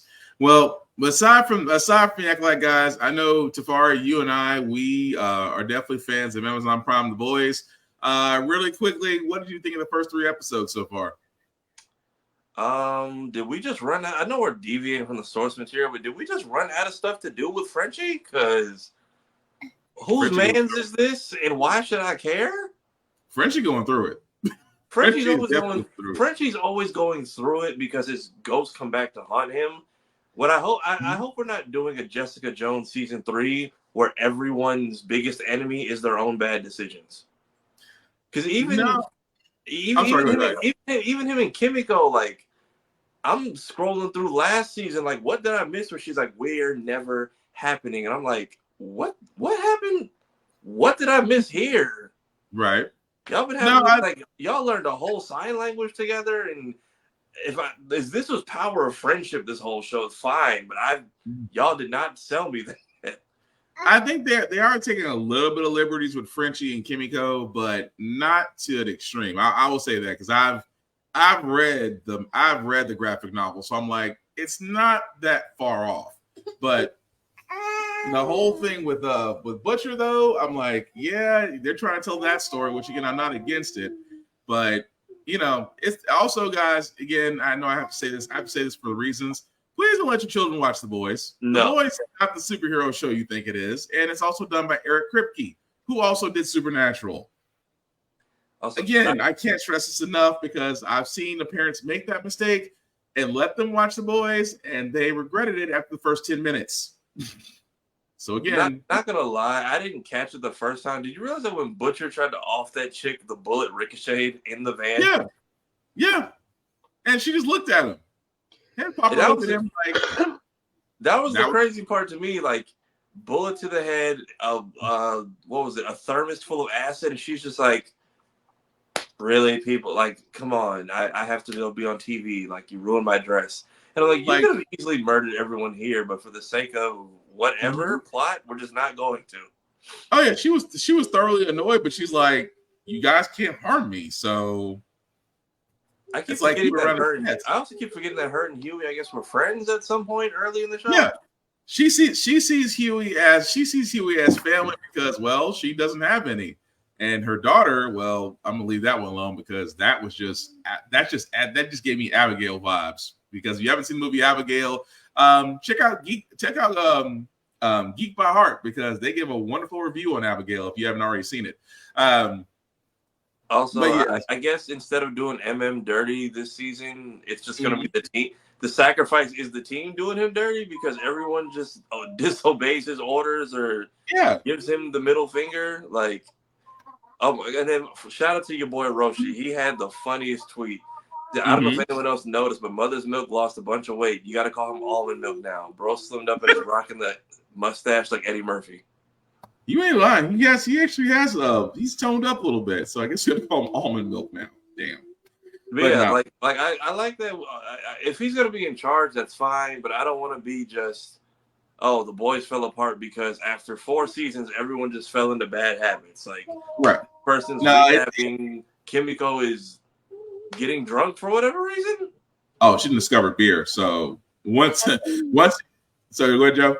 Have they done the reveal about the actual identity of what's his name? No, they have not yet. No, I know what you're talking about, and no, they have not. It's been high. I mean, they haven't came to that conclusion yet because they haven't got to that certain part to where old boy leaks it, and they haven't got there yet. But I know what you're talking. I know which super you're talking about, though. But no, they haven't got to him yet. Also, finding out that some of this stuff is set up as far as the saves, I feel like that should have been season 1 material. Like, I'm not mad at it in how we got it because of Ryan, but I feel like that should have been like info we got early because we've seen them stop actual criminals with. Yeah, but at the same time, I said this is the reason why I give Kripke this team credit because how they've written the story and how they've related it to real life events. That is what made it work. Oh, the full Starlighters versus the MAGA camp, and Homelander is innocent on trial, and and what's so funny about it is that some people, not to go off tangent, but people who have watched The Boys, and again, if you're a fan of the 4-letter people, got offended. Because they're like, you're making fun of us. And Kripke said, again, the writer and showrunner for The Boys, sat there and said, if you don't like what you're watching, change the channel. I'm not changing spit.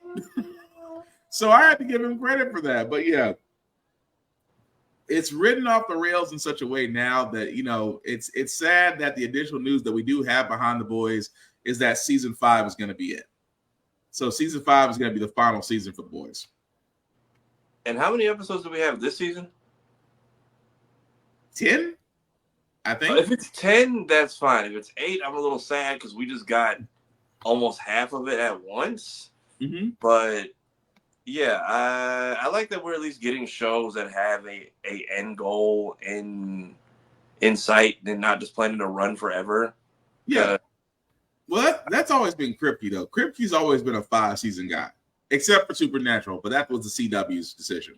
I also feel like you can only play Homelander so long before it gets to you. before you get typecasted. That too.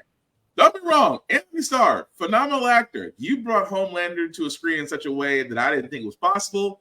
But yeah, you don't want to get typecasted. But don't believe me? Ask Neil McDonald. But yeah, so far it's a good 3 episodes. And also let us know in the comments what you think about The Boys so far. Keep spoilers to a minimum, just because again, we try to give everybody at least a couple of days after it comes out to watch it, and then we'll come back and discuss it. But that's really all the news that we have before we go on to our comic pools. But before we do that, we always want to show love to Rick's Comic City here in Nashville. Nashville's #1 place for comic books, for mangas, for collectors. Pretty much everything pop culture you can definitely find there at Rick's Comic City. 2 locations, Nashville and Clarksville, Tennessee. And, of course, their website at rickscomiccity.com. Definitely check them out if you are in the Middle Tennessee area. If you are not in the Middle Tennessee area, guys, please support your local comic book stores, support your local libraries. They are the last places to where you can get comics. Yes, getting things online or reading things online or going to a place as Starbucks is usually fun, but going to a comic book store is an experience. Going to a place to where, especially a small comic book store, is an experience. You'll never know what you find there. You can make a lot of friends. And again, it's something that you just simply cannot repeat. But with that being said, guys, also, to all kids, read the banned books. Enough said. I have said it. I mean, me and Joe and Tafari have said it enough times on the show. Wherever there's a banned books list, read it. You'll be better for it. Trust me. But again, support your local comic stores, support your local libraries. What do you say, Kira? Once I get through my Bridgerton, I will dive into The Boys. Yep. Go ahead and enjoy your Downtown Abbey, madam. But, Joe, I seem to see you're up, sir. So whenever you're ready. One thing before we hop into comics. Definitely go to Disney Plus, watch the new Doctor Who. We are on the season finale. Shooty Gatwa and Millie Gibson have been killing it. This is the most fun I've had with Doctor Who in a long time. And they try to answer one of the longest running questions all of Doctor Who, and ever since he regenerated into the second Doctor this season. And then other things have happened. I'm definitely going to go back and watch that from the beginning and give it its due diligence. But go ahead, Joe. Oh, no, I was just saying, it's been an amazing season. Definitely do it. Shooty Gatwa is probably my number 2 Doctor now, behind David Tennant. He's up Matt Smith? Yes. Oh, wow. Okay. Just watch him. You'll agree.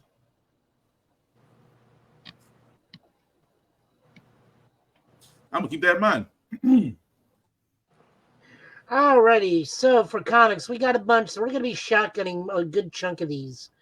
My Adventures with Superman. This is a new series, obviously, as the cover says, set between seasons 1 and 2. This is written by Josie Campbell with art by Pablo M. Collier and colors by Nick Filidari. We just get to see Clark doing Superman stuff. Joe, what do you think about folks calling this season meandering? They're idiots, and they should be stricken from the record. There goes for House of the Dragon. Yeah. So, Superman, My Adventures with Superman. This was a good book. Introduces possibly a new character, possibly a returning character, or someone augmented. I had no problems with this book. I think it's still retains the brevity and spirit and the mystery that My Adventure with Superman comes, which, by the way, this season 2 episode where they introduce Kara, and she just straight up is Android 18. If you've not seen it, the full on Android. Even the pendant. Even the brooch on the left side, on the right side is like, why is she Android 18? I'm not going to argue with that. I fully agree. If there's a show I have to beg people to watch, and please don't let it fail, it is My Adventures with Superman, because it takes such liberties with this. This is the first time I've seen a Superman story where the Kryptonians were like, yeah, we did that to ourselves. We fully deserved everything we got. And the finding out the Kryptonians were basically damn near Viltrumites. And I don't know if it was Brainiac's people or they made Brainiac and then to see Kryptonite used as almost like a techno-organic virus rather than just they're taking so many liberties with it. And this show, I feel like, could be the start of a new DCAU unintentionally, the way the original Superman cartoon was. Even their detractors, I don't understand people. I think they look for things wrong with this series. Because, like, the one thing I'll agree with them, Livewire needs a proper costume. I will definitely agree with you all day on that. Lex having care, this is his origin story. Not a big deal. Deathstroke being younger, it's like, yeah, he's not going to mess with the Teen Titans. Most of them are in the 4th grade at the moment. You're going to need to let that man grow a little bit older, and those kids become teens before he starts messing with them. Yeah. But other than that, this book is as good, maintains the spirit and the joy of the show. I definitely would say read this. It was wonderful. Nice. How much do you want to bet by the end of season 2 Jimmy's gonna lose all his money? Probably. Oh, that's a given. Because they keep showing the counter going down every episode, and I'm like, he's gonna be in the poorhouse by the time this is over. And then I saw people. So what you're telling me is he meets up with 18, has a crush on her, and has a counter going down. So he has the Krillin-owned counter. Basically, he's got the cock, the COC. But what else was going on in this crazy ass show? Yeah, just the story of the Kryptonians. Amanda Waller in a bonnet saying her evil affirmations in the morning is just sending me. Funny. That part is funny, but no. But I do agree with Jafari. My Adventure with Superman, that is definitely a show that needs to get. It should be getting a lot more attention than what it's getting, but definitely was good. All right. Next up, Green Lantern and Star Sapphire. This is written by Jeremy Adams with art by Zermico, colors by Romello Ferrado Jr. We are shotgunning this one. Hal gets his ass kicked. Carol comes back with the Star Sapphire ring. Meanwhile, Kyle starts showing signs of regaining his White Lantern powers because he pretty much just nukes almost all the Green Lanterns attempting to arrest the rebel insurgency. Right. Although I did love Star Sapphire just showed up and just pretty much disrespected everybody. Oh yeah, no, like everybody, even the dude running the Galactic Council's like, well, it's like, so we told you to keep them on Earth. And Waller's like, yeah, but their power set's a problem to my plans. I don't want them on Earth. And there's like, we're eliminating the spectrum for a reason, and there's a reason why we got rid of all the Blue Lanterns and all the Star Sapphires, and now there's a Star Sapphire. Fix this.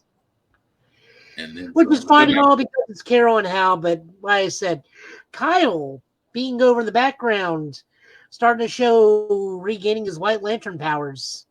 That's important. He's going to be a problem. He's going to be a big problem. Good book. Green Lantern, for better or worse, still is a solid read no matter what. I do think that we are starting to branch out on the other cores again. I like that we're using more than just Hal. And this is not me doing the Joe being petty against Hal thing.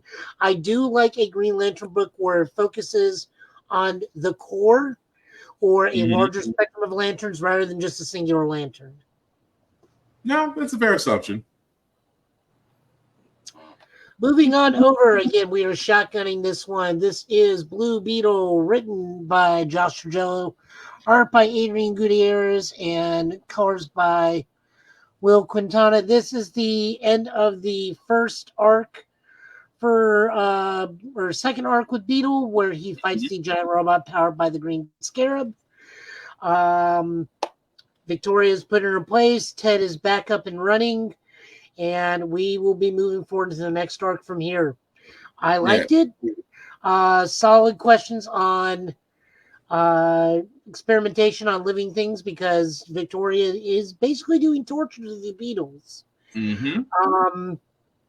The robot being taken down is kind of neither here or there. It's one of those just big gun meets bigger gun. Yeah, I mean, it just happens to be a nice way of just wrapping up the arc, which I do get, but you know, still good issue to read. Moving on over into Marvel, we are looking at Avengers number 15. This is a Blood Hunt tie-in. So naturally, this means this is written by Jed McKay with art by C.F. Vila and Federico Blee doing color. Mm-hmm. One moment.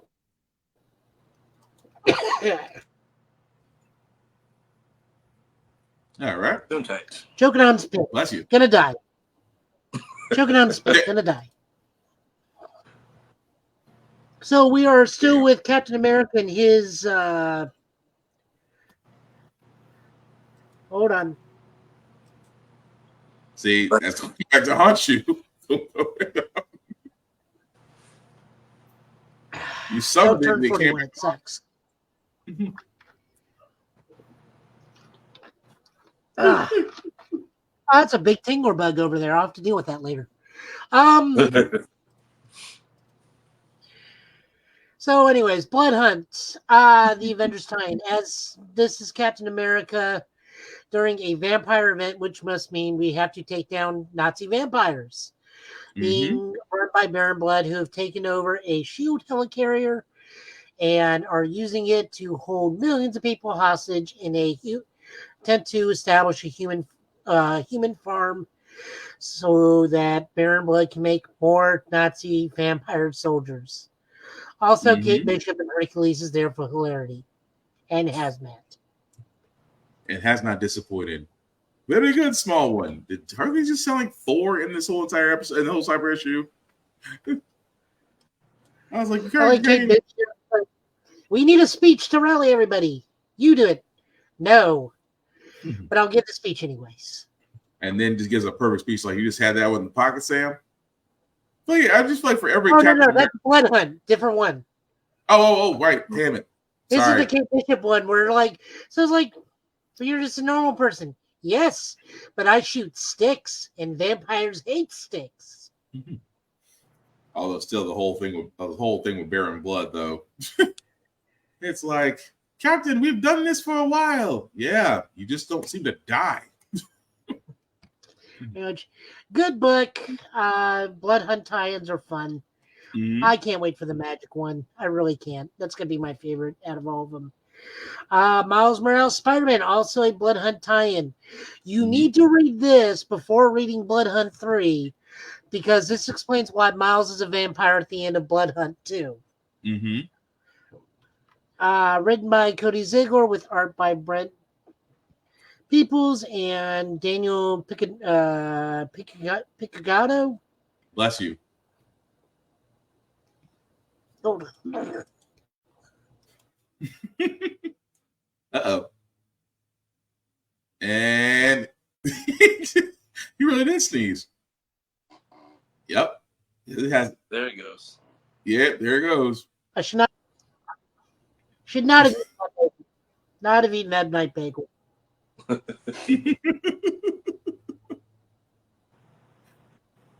you good, Joe? All right. So yeah, I'm good. Art by Brian Vanzella. Like I said, this just pretty much kind of like backtracks and tells you how Miles became a vampire. Kind of has his own mind because it jumps forward and he has his own mind and he's saving people, but a vampire tears his mask and no one trusts Miles because Miles has, for whatever reason, the only distinction with Miles being a vampire is he has like ears that makes Link envious. Yeah, elvish vampire. I don't know what to say on that one. Like, it's weird that he's half elf. It's like your ears say Lord of the Rings, but your mouth says Interview with a Vampire. Pretty much. I guess they're trying to make him stand out. That's just my opinion. So not bad. I enjoyed it. It was fun. It does give you context for the next part because we are looking at Blood Hunt number 3, written by Ted McKay, art by Pepe Larraza, and cards by Marty Garcia. Pretty much just the Avengers are giving speeches to tell everybody we got this. Blade apparently does not like speeches for whatever reason. Miles goes to try and track down Blade's daughter who has left. And apparently Dracula says, by the way, Blade's daughter's the key to all this. No one let her die. And then for whatever reason, and they're going to use the Moon Knight team is going to go and use the Midnight Mansion to use against the vampires in some form. Yeah. Good issue. But again, oh yeah, it definitely does build up the fact that Doctor Strange is still fighting himself and yet still restoring some sense of humanity in Miles, which I thought was funny. But yeah, it definitely was an interesting issue. The speech Cap makes is just, I really do think that is Sam's thing. Is Sam's superpower is just inspiring people. Which now is ticked off Blade. Which you know what? If he is possessed, I want to know by who.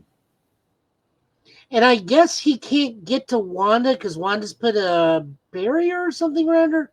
That really wasn't clear what was like surrounding Wanda at this point. Something to do with the Darkhold. Oh.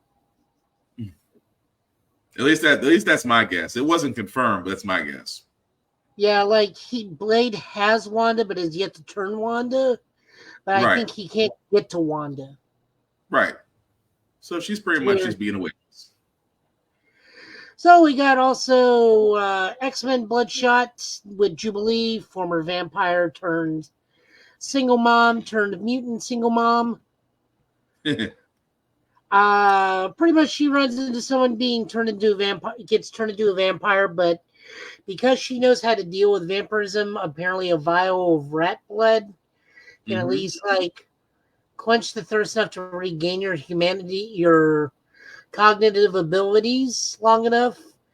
And then the vampire, pretty much the Daywalker team, I guess is. Yeah, the Forgiven. Might as well be the Daywalker team. Like, they're vampires that hunt other vampires.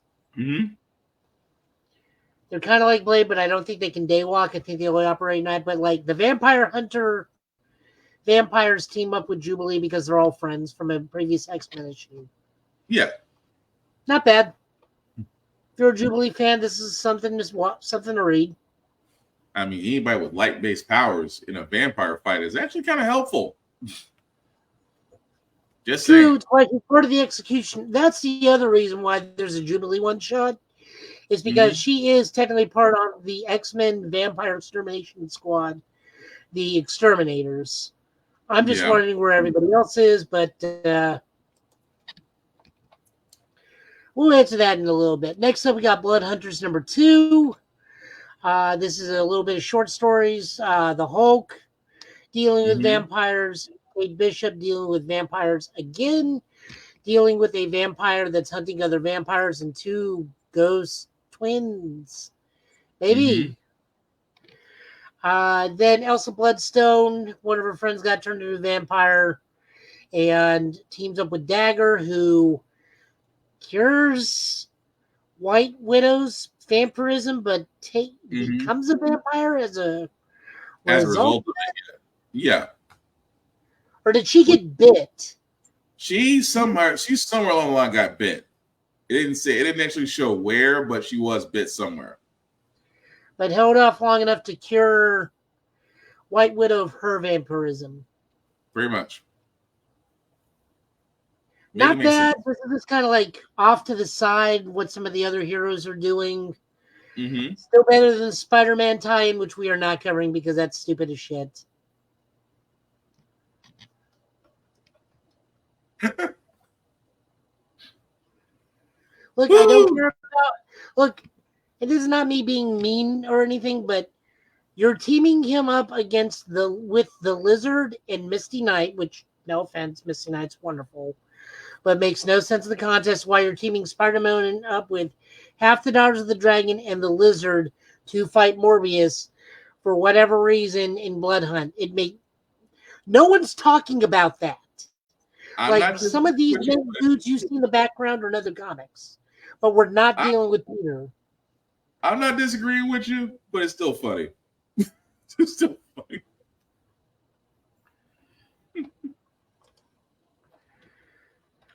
This is written by the Hulk is Kerry Andrews with art by Alex Lins and colors by KG Diaz.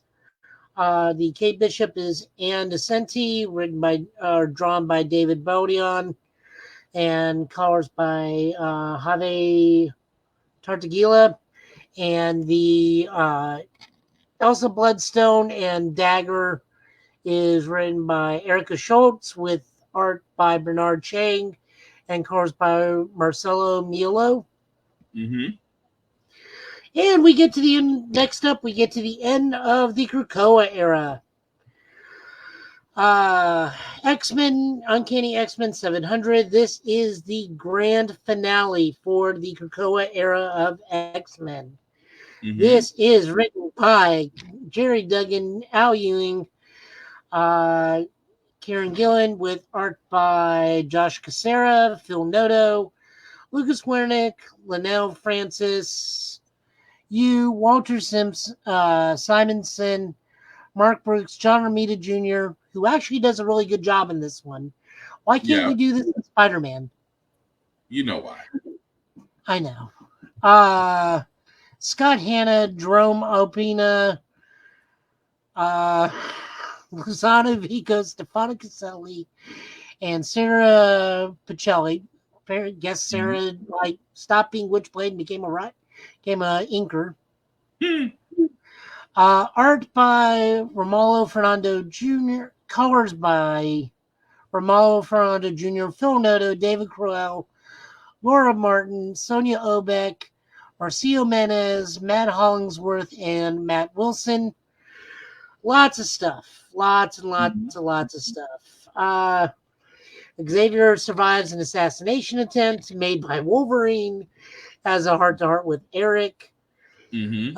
Apocalypse, seemingly goes evil for a hot second and starts fighting with the X-Men because he's all the mutants from the White Hot Room, reestablishing New Krakoa in the White Hot Room, brought it to the mainland, and the islands merge. So they're going to take Krakoa with them because they've been in the White Hot Room for 15 years, so everyone's 15 years older. And everyone, the main dudes, Charles Bond's nah, peace is the way we went, and we're out after this. We want nothing to do with this anymore. So, of course, Apocalypse tries to kill them. The X-Men's got to defend them, and then Apocalypse is look, survival of the fittest. I want all of you, because technically you're all my kids. Even though it's still weird if he was the first or if Celine was the first. We're still not sure on that one. And I want you to always be ready because the humans will always be like this. This is why it needs to be survival of the fittest, not the strongest. After they do this, Apocalypse is you know what? You guys say you got this? I'm going to go to Araco. I'm going to leave mutants there and go to Mars and just stay on Mars. We have wonderful talks with everybody else. We see Jean and Scott reunite. We see multiple mutants just chill at the end of it. It was a beautiful send-off. Yeah. This was probably the end of one of the most exciting eras of X-Men in a good long while. And that was probably the best possible outcome. Yes. That was probably the only way that was going to end properly. So the Krakoan era, the Krakoan arc, I should say, that was actually pretty good. But the whole thing of Apocalypse realizing I'm not needed right now, I think that kind of broke him a little bit. Just a little bit, because he's just like, oh, you guys are prepared. Mm-hmm. Well, now what? It's like his whole idea is like, I got nothing. I wasn't ready for this. It's like, what do I do with what? Also, I think Kurt's probably done the most damage to Apocalypse I've ever seen. Yeah, definitely He that. grabs his face and teleports his eyes out of his sockets. As he still fights, and still just whoops ass. But no. So how long were they in Krakoa? Because I'm seeing so many people do these very sad like send-offs to this entire, however. So the whole Krakoa era was 5 years. It started in 2019. The actual mutants themselves were, like, the ones that were in the White Hot Room were in there for 15 years. Mm-hmm.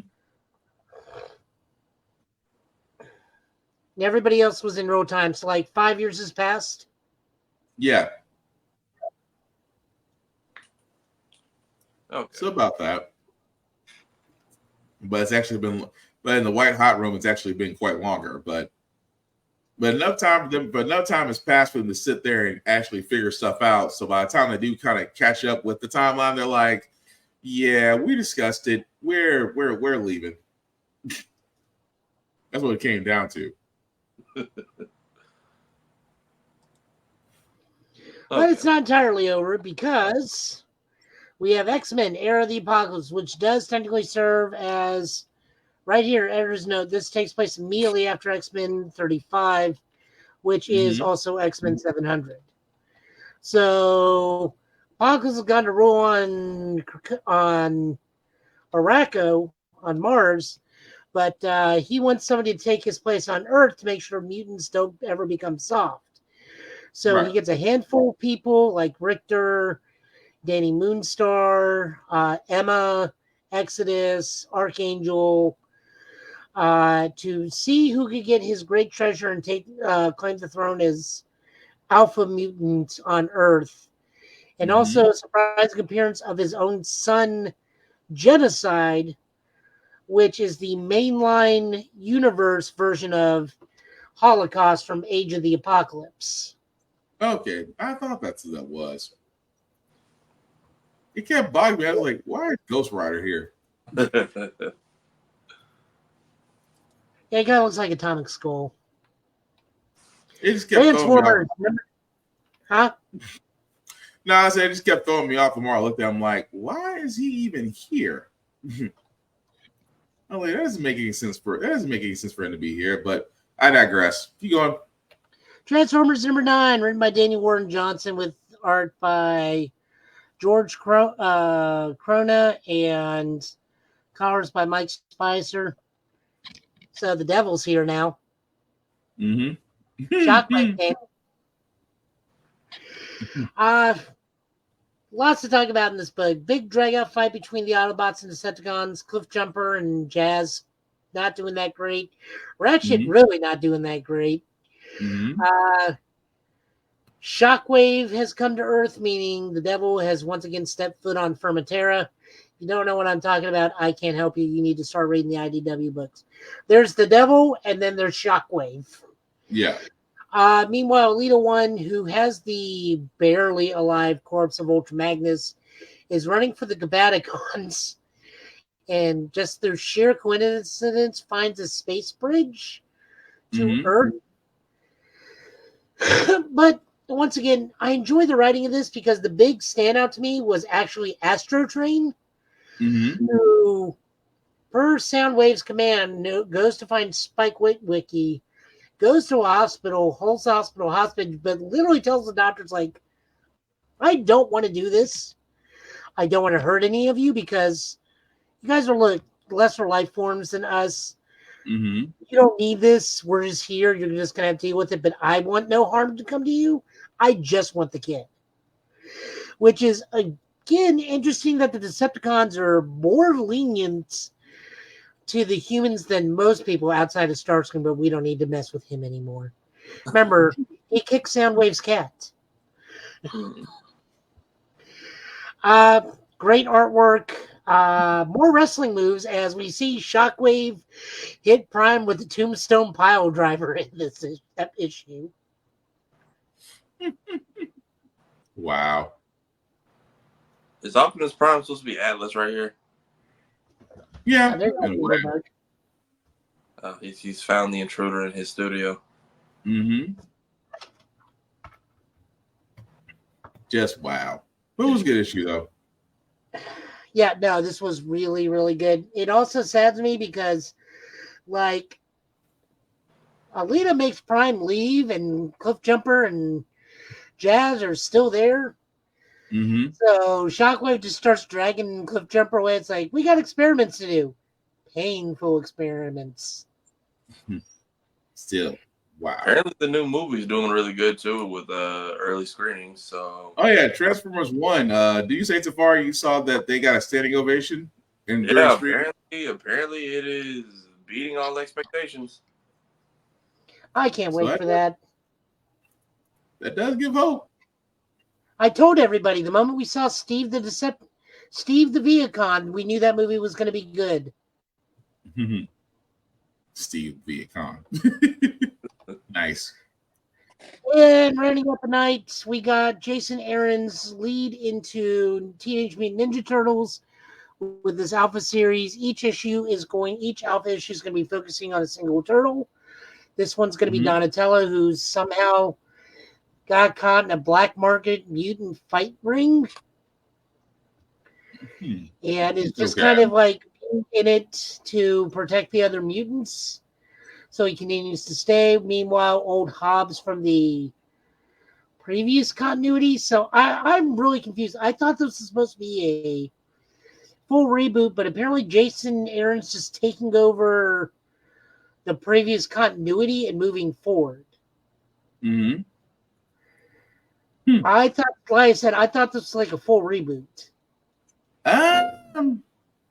Well, I mean, I say that because I can't say with full certainty if it's going to be a full reboot or they're just experimenting right now. Hard to tell. But old Hobbs, which was the cat that also got mutated at the same time as the Ninja Turtles, and for a large part of the IDW part was Raphael's surrogate father, because Raphael was originally split up from the actual Turtle team. So in this continuity, only Leonardo, Donatello, and Michelangelo were actually raised by Splinter until much later.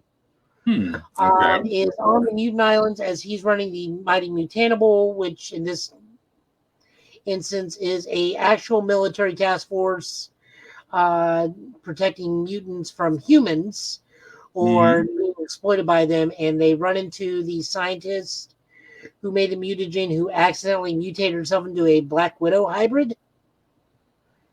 So kind of a monster thing going on here, but this issue was really good. Jason Aaron, God bless this man. He does not do great on team books, but if you put him on an individual character, that's where this man shines. Like his Punisher is fantastic.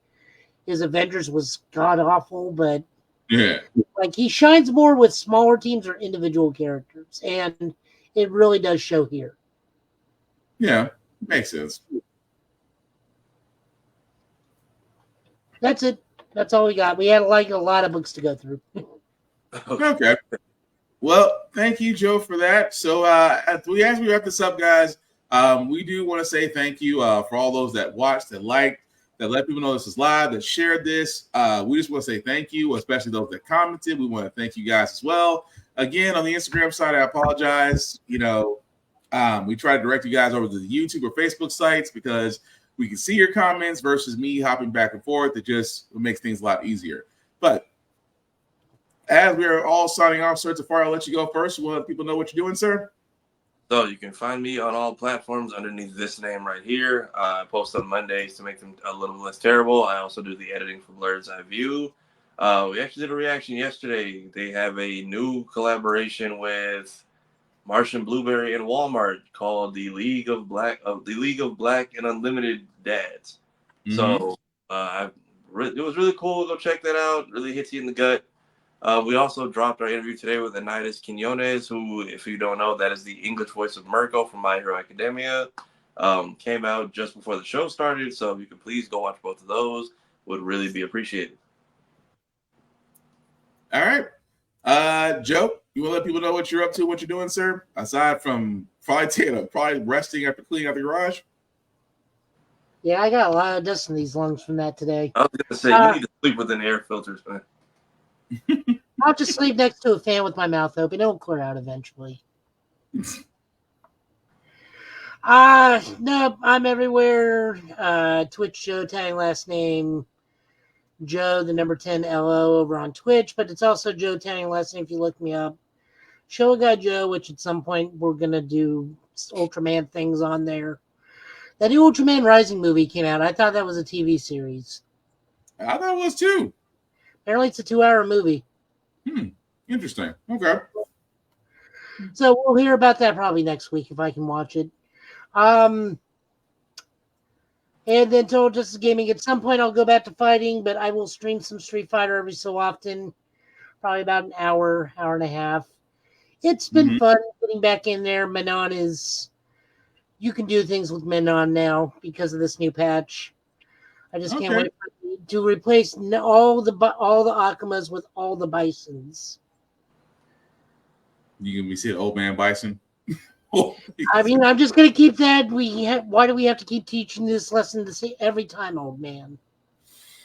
Oh, man. Well, aside from that, guys, I do want to first start off with shameless plugging.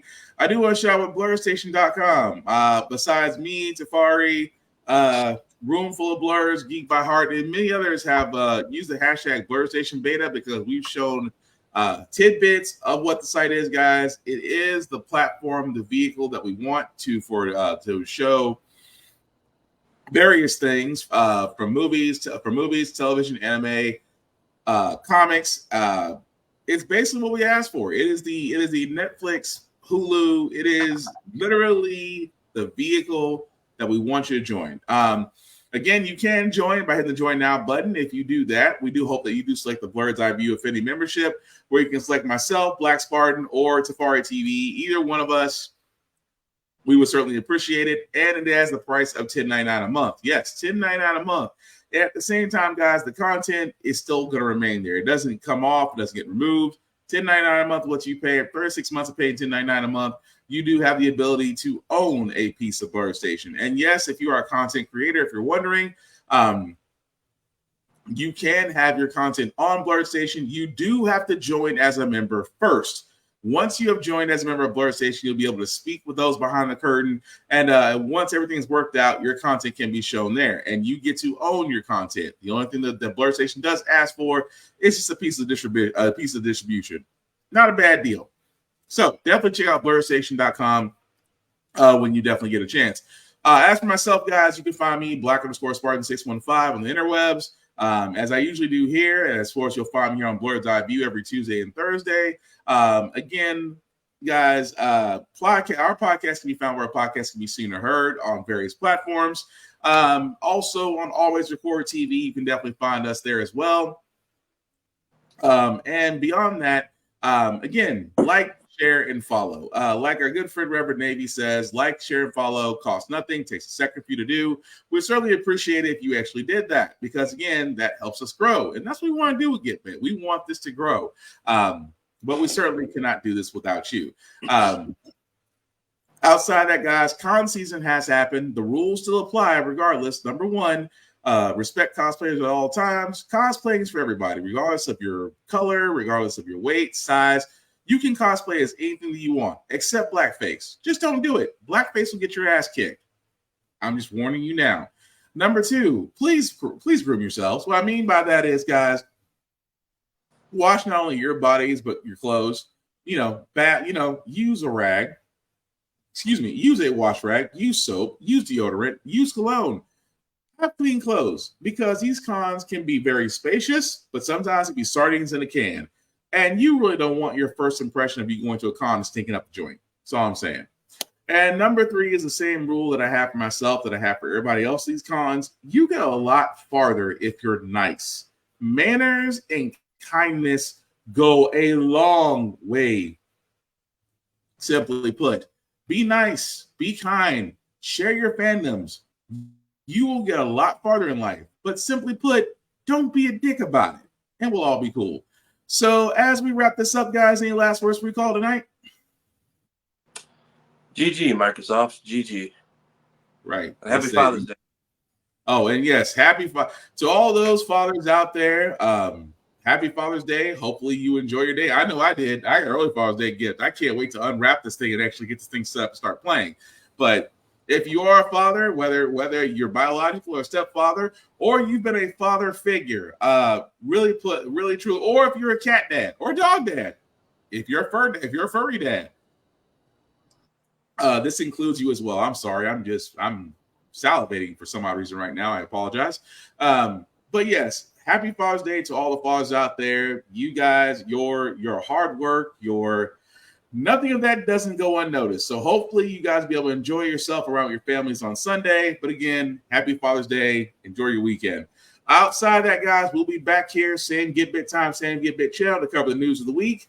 And again, the thing about fandoms is, guys, we know them, we love them, we share them, we debate them. We do not want to be toxic gatekeepers. We don't want to knock people simply because their tastes are different. The whole thing about fandoms is it brings people in and brings in new people to enjoy it, to keep these things going. Because without fans, fandoms do die. So again, be nice. Discuss your fandoms.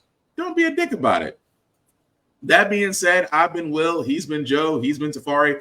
This has been the Give It Podcast for tonight, guys. Thank you all for watching. We will catch you on the flip side. Peace.